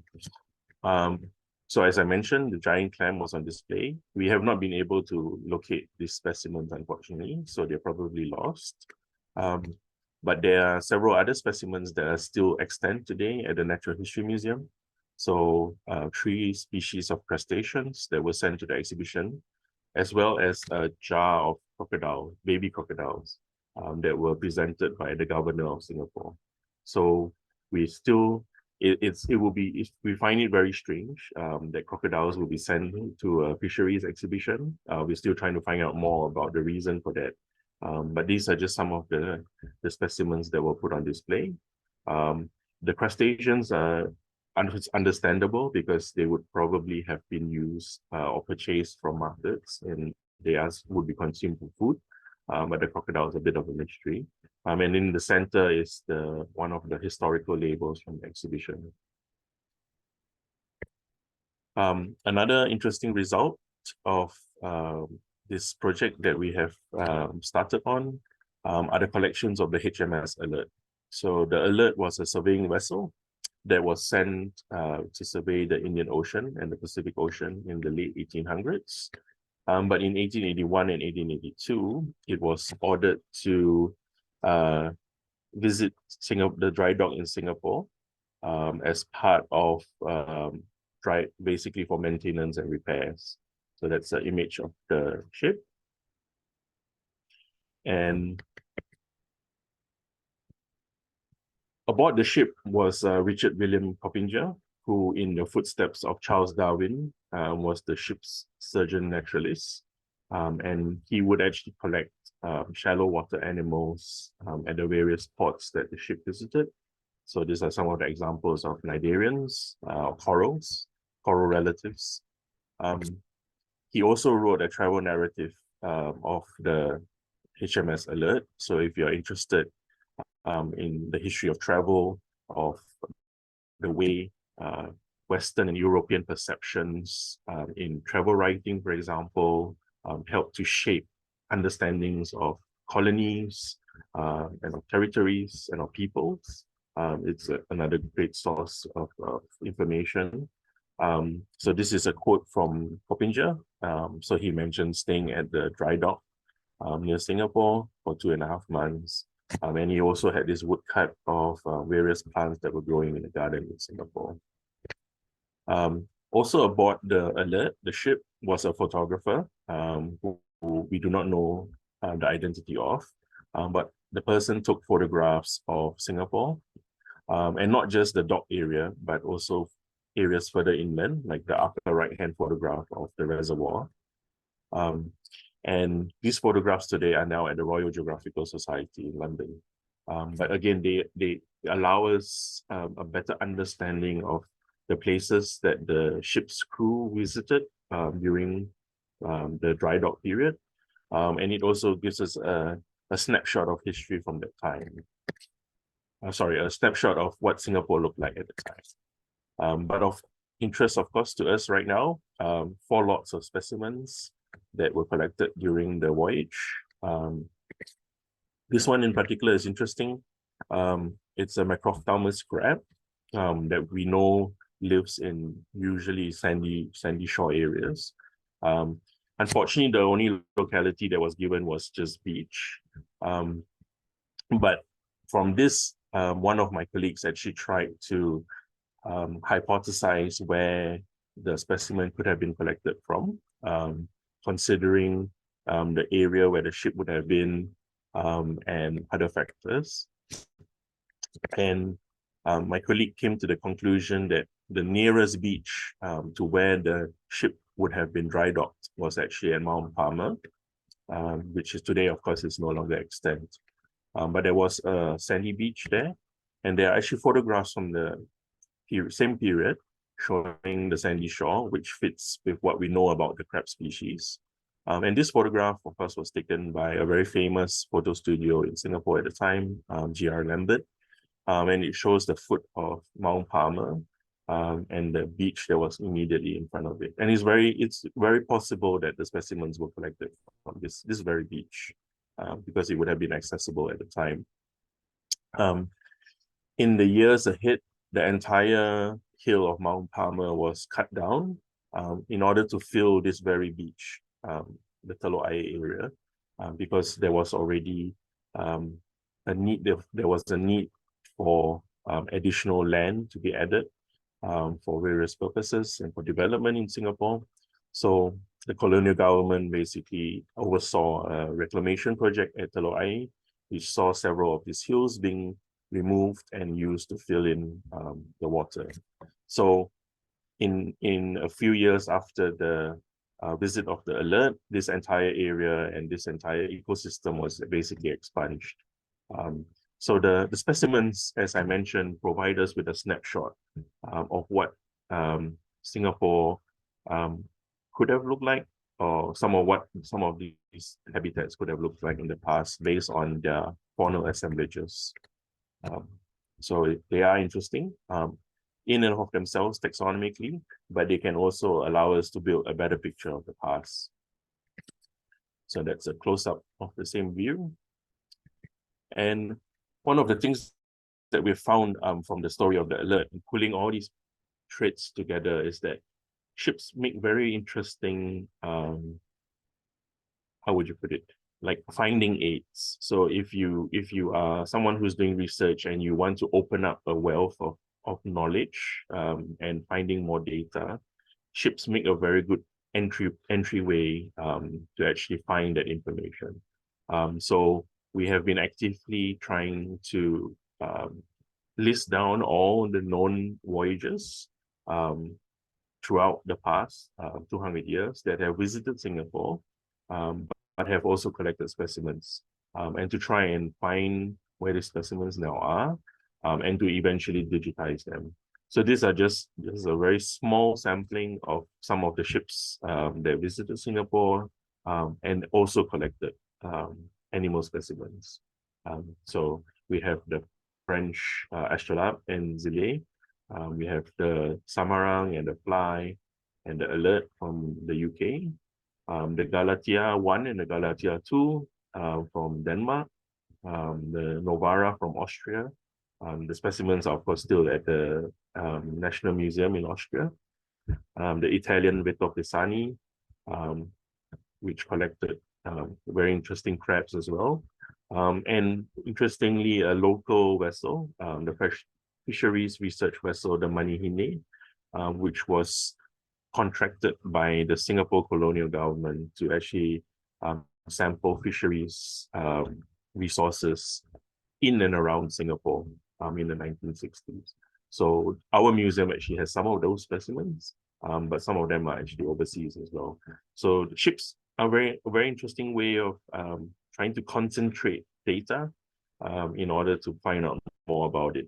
So, you know, I would certainly encourage you that if you're interested in anything to do with the oceans, of course, ships are a great way to get started on recovering that data, finding the data, and eventually, hopefully, digitizing that data so that it can be used across the board by everyone.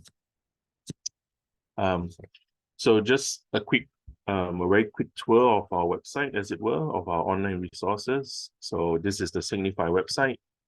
We have stories, some of which I've shared with you today, that try to link not just the specimens, but the collecting stories, the collecting data that went with the specimens, and how they can be used for multidisciplinary purposes. The specimens themselves, and as I mentioned, they come with all the associated specimen data at research-ready resolution, as I mentioned, so you can actually zoom in, you can virtually examine the labels, and virtually examine the specimens. And I think for us, we would love, you know, for anyone to use this and anyone can use this. So one of the things that is always done for our digital specimens is always to ensure that they are open access. So we work with the host institution to ensure that they are okay with the material and the data being available to the public. And anyone can access it without having to go through any kinds of permissions. So it's available to anyone, and what we call anyone, anywhere, anytime access. And we hope, you know, in the years to come that this will become a very valuable resource for researchers. So if you're doing taxonomy, the type specimens will be available to you if it's a species described from Singapore.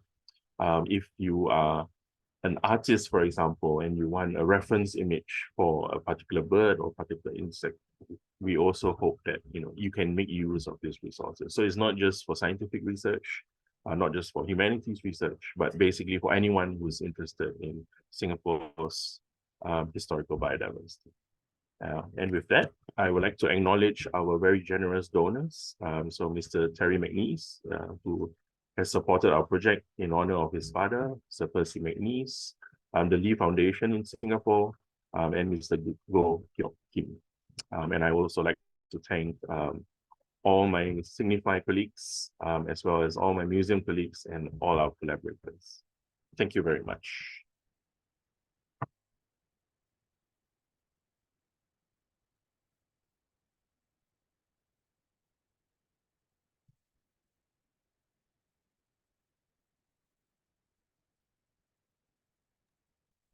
Thank you so much, Mr. Martin, for your sharing session.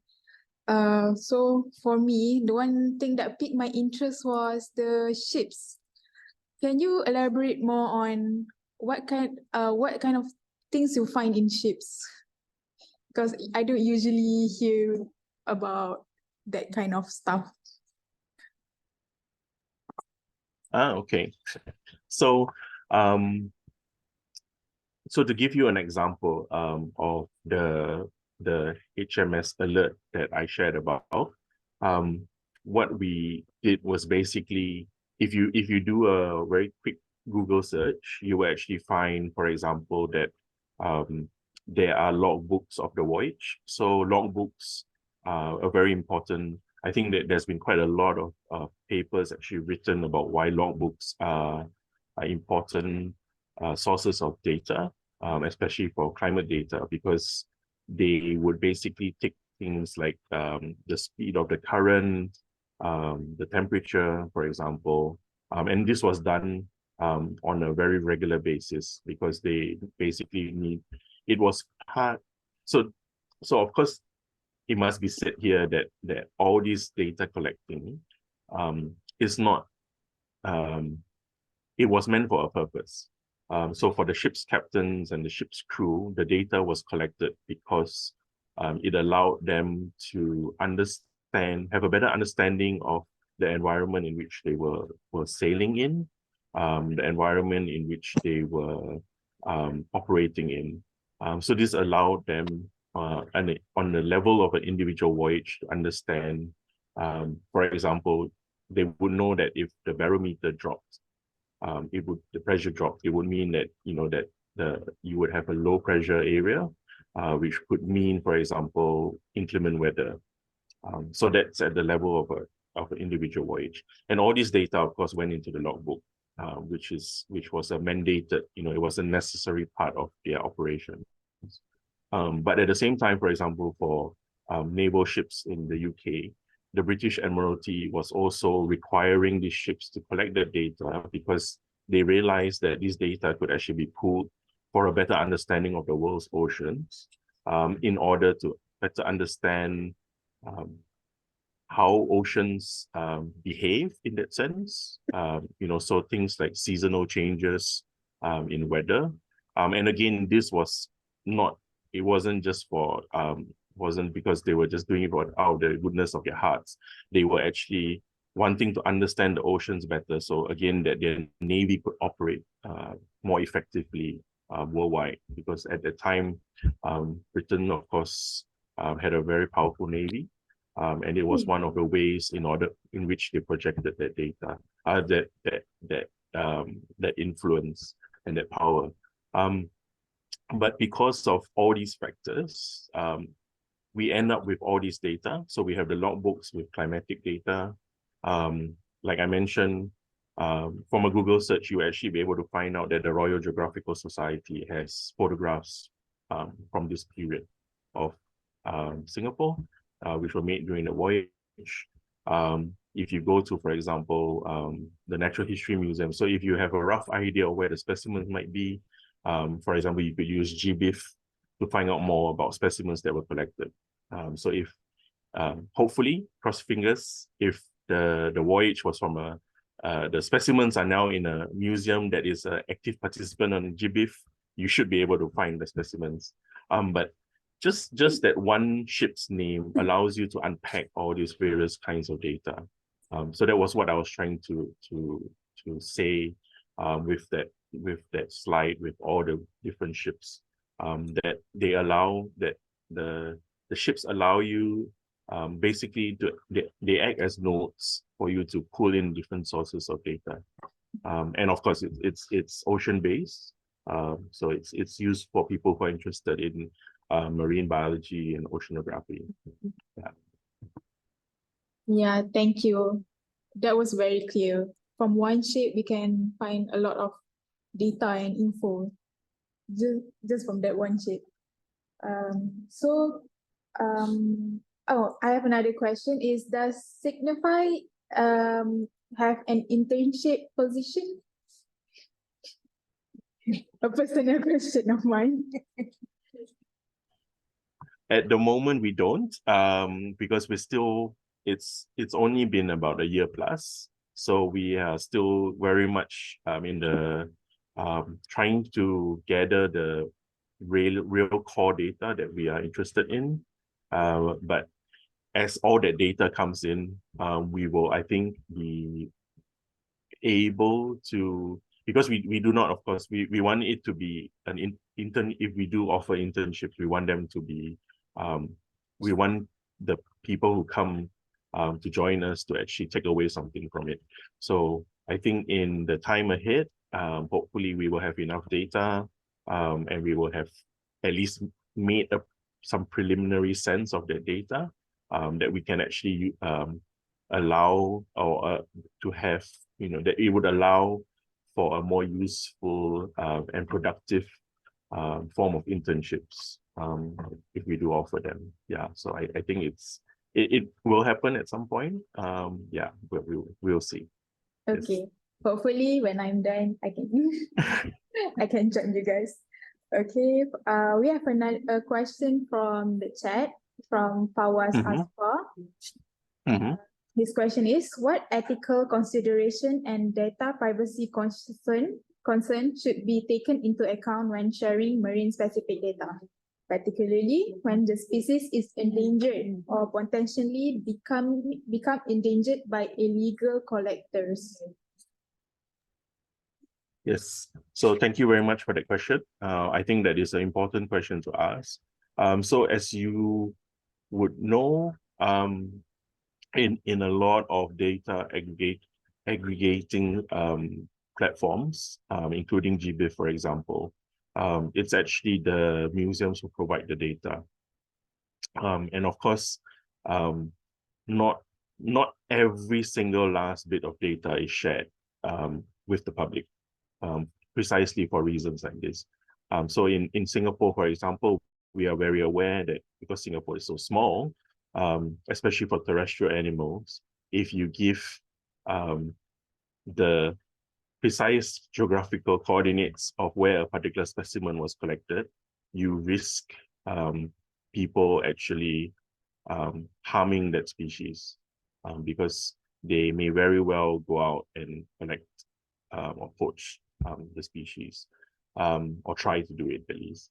And it's a worldwide problem. So interestingly, we are currently in Ireland, and I was speaking to some of the people at the museum here who work on archaeology, and they also face similar challenges because when you release too much of the data and people are able to locate the site, they may actually try to loot the artifacts, for example. And of course, there's demand for it. And I think there's a lot more demand for archaeological material. At least, you know, it's things that can be sold on the black market. I'm not quite sure that anyone would want, for example, to buy a deep sea crab specimen, but there probably would be such a person, but yeah. So we do follow the same kind of protocols and standards that apply to all biodiversity data. So for example, in some cases, just the locality is just given as Singapore in order to ensure that, you know, the exact location is protected. For many of the older specimens and the historically important specimens which we are interested in anyway, they would actually just tell you that it's from Singapore rather than a particular locality, because they just did not go down to such specifics in the past. So like I mentioned, the crab that was collected, it just said Singapore and beach, and that's all the information we have. So I hope that answers your question. That was very clear. For FB, people on FB Live, you can share your question on the comment and we will read them for you guys. Perhaps I could ask a question if you don't mind, Martin? Not at all, please. Okay. Actually, I just realized that this is only a 5-year project, right? And you've only just started within a year. And you guys have achieved so much. Again, kudos to you guys, because obviously we too actually emulate you all. But I'm more curious, if you don't mind, what happens after 5 years? How do you guys sustain yourselves? So the 5 years is to achieve, I think, so there is our top priority, as I mentioned, are type specimens, which are kind of historically important specimens. And I think within the remaining time we have, we will get to as much as scraping the pot as possible. And we are also very interested, of course, in the historically important specimens. So we have been documenting them. We are not able So sometimes you go to a museum and they have a bottle of 200 fish, for example. Obviously, we are not able to digitize all 200. It's not necessarily useful to digitize all 200 of them if they're the same species. Sometimes it's difficult to make the call on the spot. But I think one of the very important outcomes in not just the digital specimens that we are producing, but another important outcome is to actually have a better understanding of where Singapore's collections are, or where Singapore collections are. And to, as I mentioned, we also want to grow the relationship with the various museums as well that hold these specimens. So it's not just okay, we will visit you today, and thank you very much for all your help, and okay, and here's the data, we'll share the data, and that's it. So we do hope, to do more collaborative research with them. We want to better understand their collections. So some museums actually have lots of Singapore material from which we have no idea how they got there. And even the museums have no idea how they got there. It might just be a very short, yes, so this are some of those interesting mysteries, but it might just be a very short one sentence saying that, these fishes were accessioned on this date, and that's it. And then you can, so there are, if you are the kind of detective, if you have that kind of detective tendencies, there are all these things that we will eventually want to look into. So hopefully, that we can find funding and support to continue that. And I think that will go on way into the future. But this 5-year project is really just about the data acquisition.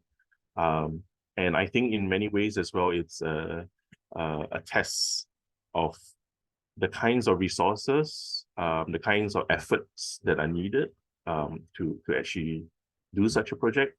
But also, I think, to refine some of the approaches. So as I mentioned, the whole doing the research, ground truthing it in a way by visiting the museums, finding additional material, and how do you refine that workflow? I think is also an important part of this project. The project, of course, is part of our museum. So in the years ahead, beyond this first phase, we will continue to host the Signify resources, regardless of what happens. And so they will always be available for anyone. So yeah, I hope that answers the question. Thank you very much for your very kind words, and I also we would love to work with you to understand what you want to do as well. And all the best on starting on that. Thank you so much. I mean, I can obviously relate because even for this feat that we've been doing since we've just gotten the funding around, I think, March, April, so to come to where we are now, obviously we had faced quite a fair bit of challenges. So I'm very much impressed about how far you guys have gone. And I think I like the fact that you have the story elements that gives a personal touch rather than just display of the specimen, the story that goes behind it, or even say the magic. So but to this extent of how much you've uploaded your specimens, has there any been published work that has used your resources? And I mean, if people who want to continue to do that, is there a way to advise them how would they probably go about it? So when we were last in London, or when we were first in London earlier last year, the PI of the project was very happy because while we were looking through the collections, we discovered several new species of crabs. So they were previously unnamed, but they were sitting on the shelf for a very long time. So he was very happy because he works on crabs, and he actually named some of them as new species, but they were not from Singapore. But yeah, so it started. There's some of these by the way kind of discoveries.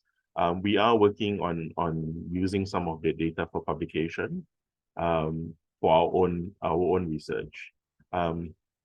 In terms of collaboration, or in terms of people wanting to use the data, so at the moment, we do not allow downloads of the data. So you can actually do research from the digital specimens on the website.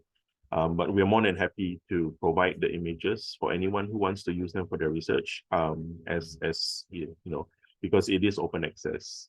It's just that I think there needs to be a certain we do not, at the same time, because we want it to be a free resource, we do not want there to be, for example, bulk downloading using bots, for example, and people putting this data and trying to do other things with it that they shouldn't. And also because it's in agreement with the host institutions. But we are more than happy, you know, to take inquiries. So if you want the images for your own research, yeah, we're more than happy for that. Yeah. So we are working towards trying to better understand also how and what the way people want to use this data. So I think one of the reasons why we provided these stories is partly for that, you know, just to give inspiration on what you can actually use the data for. And the other reason for the stories is because we want, stories are a good way to get everyone excited, you know, not just scientists. So that's also partly the reason. But yes, we will certainly want our data to be used. We're looking forward to it. That has been a bit on the slower end of things, but we're hoping that, yeah. And we are expecting to increase the number of digital specimens significantly in the months ahead. Yeah, they are being processed. So there's a lot of post capture processing that goes into it. But we do have a huge queue that is incoming. Yeah. All right, awesome. Thank you so much, Martin. I mean, seriously, what all the sharings that you've done, actually, I do have more questions, but I think it's best if I see you personally and continue on with this due to the limitations of time. But otherwise, a wonderful presentation, and I know the audience definitely agrees so as well. So thank you so much for your time. I know it's been quite busy for you, so we really appreciate, the team really appreciates you making this time for all of us. So you're most welcome. Yes. Yes. So much. So back to Zach. Okay, thank you, Mr. Martin, for showing us that specimen could be something personal and they have storyteller. So I think a lot of us here listening to this could be more excited to look at all these specimens and look forward to more. So before we end our session today, this morning, not today, we still have an afternoon session. Don't go yet. So before we take a break for the session, can you all turn on your cameras to take a photograph? we're going to take a photograph. So Sorry? Screenshot of pages. So small. Okay, we're going to take screenshots of all 8 pages. So all turn on your screens, please. it would be helpful if everybody turn on their screen. You all want to see your pretty faces who participated. I will join in. Zaf, aside.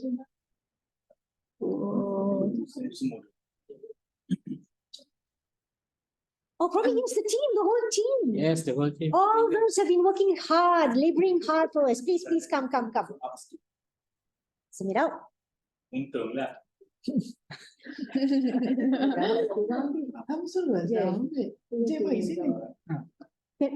Buat boleh.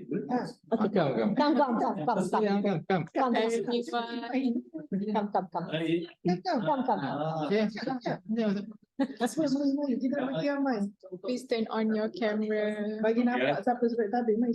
So while we're getting our team together, the guys, all those on screen, please turn on your cameras. Don't turn it off. Don't turn it off.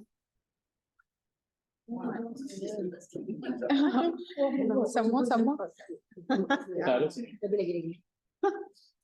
So this is the backbone of our team.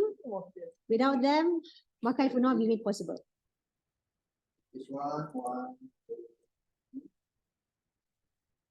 Okay. Okay, now screen 2.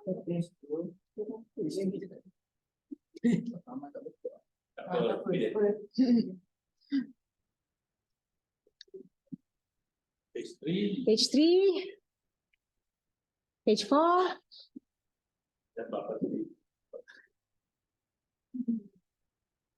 Page 5. 6. 7. 8, and the last one, 9. All right. Thank you all so much again. So before we move on to a break, we need you guys to fill in our post-survey form that will be given in the chat box. For FB Live, it will be in the comment section. So you guys need to fill in that form to get your certificate for the seminar. Don't forget to fill in that form.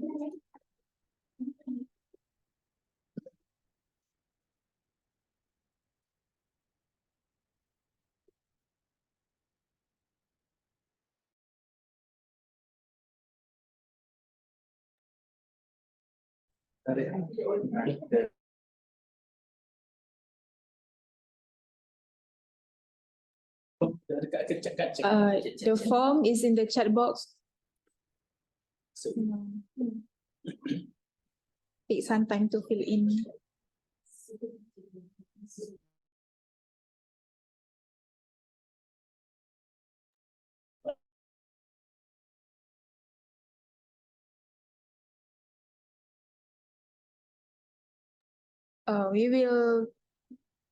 Our next session will be at 2 p.m.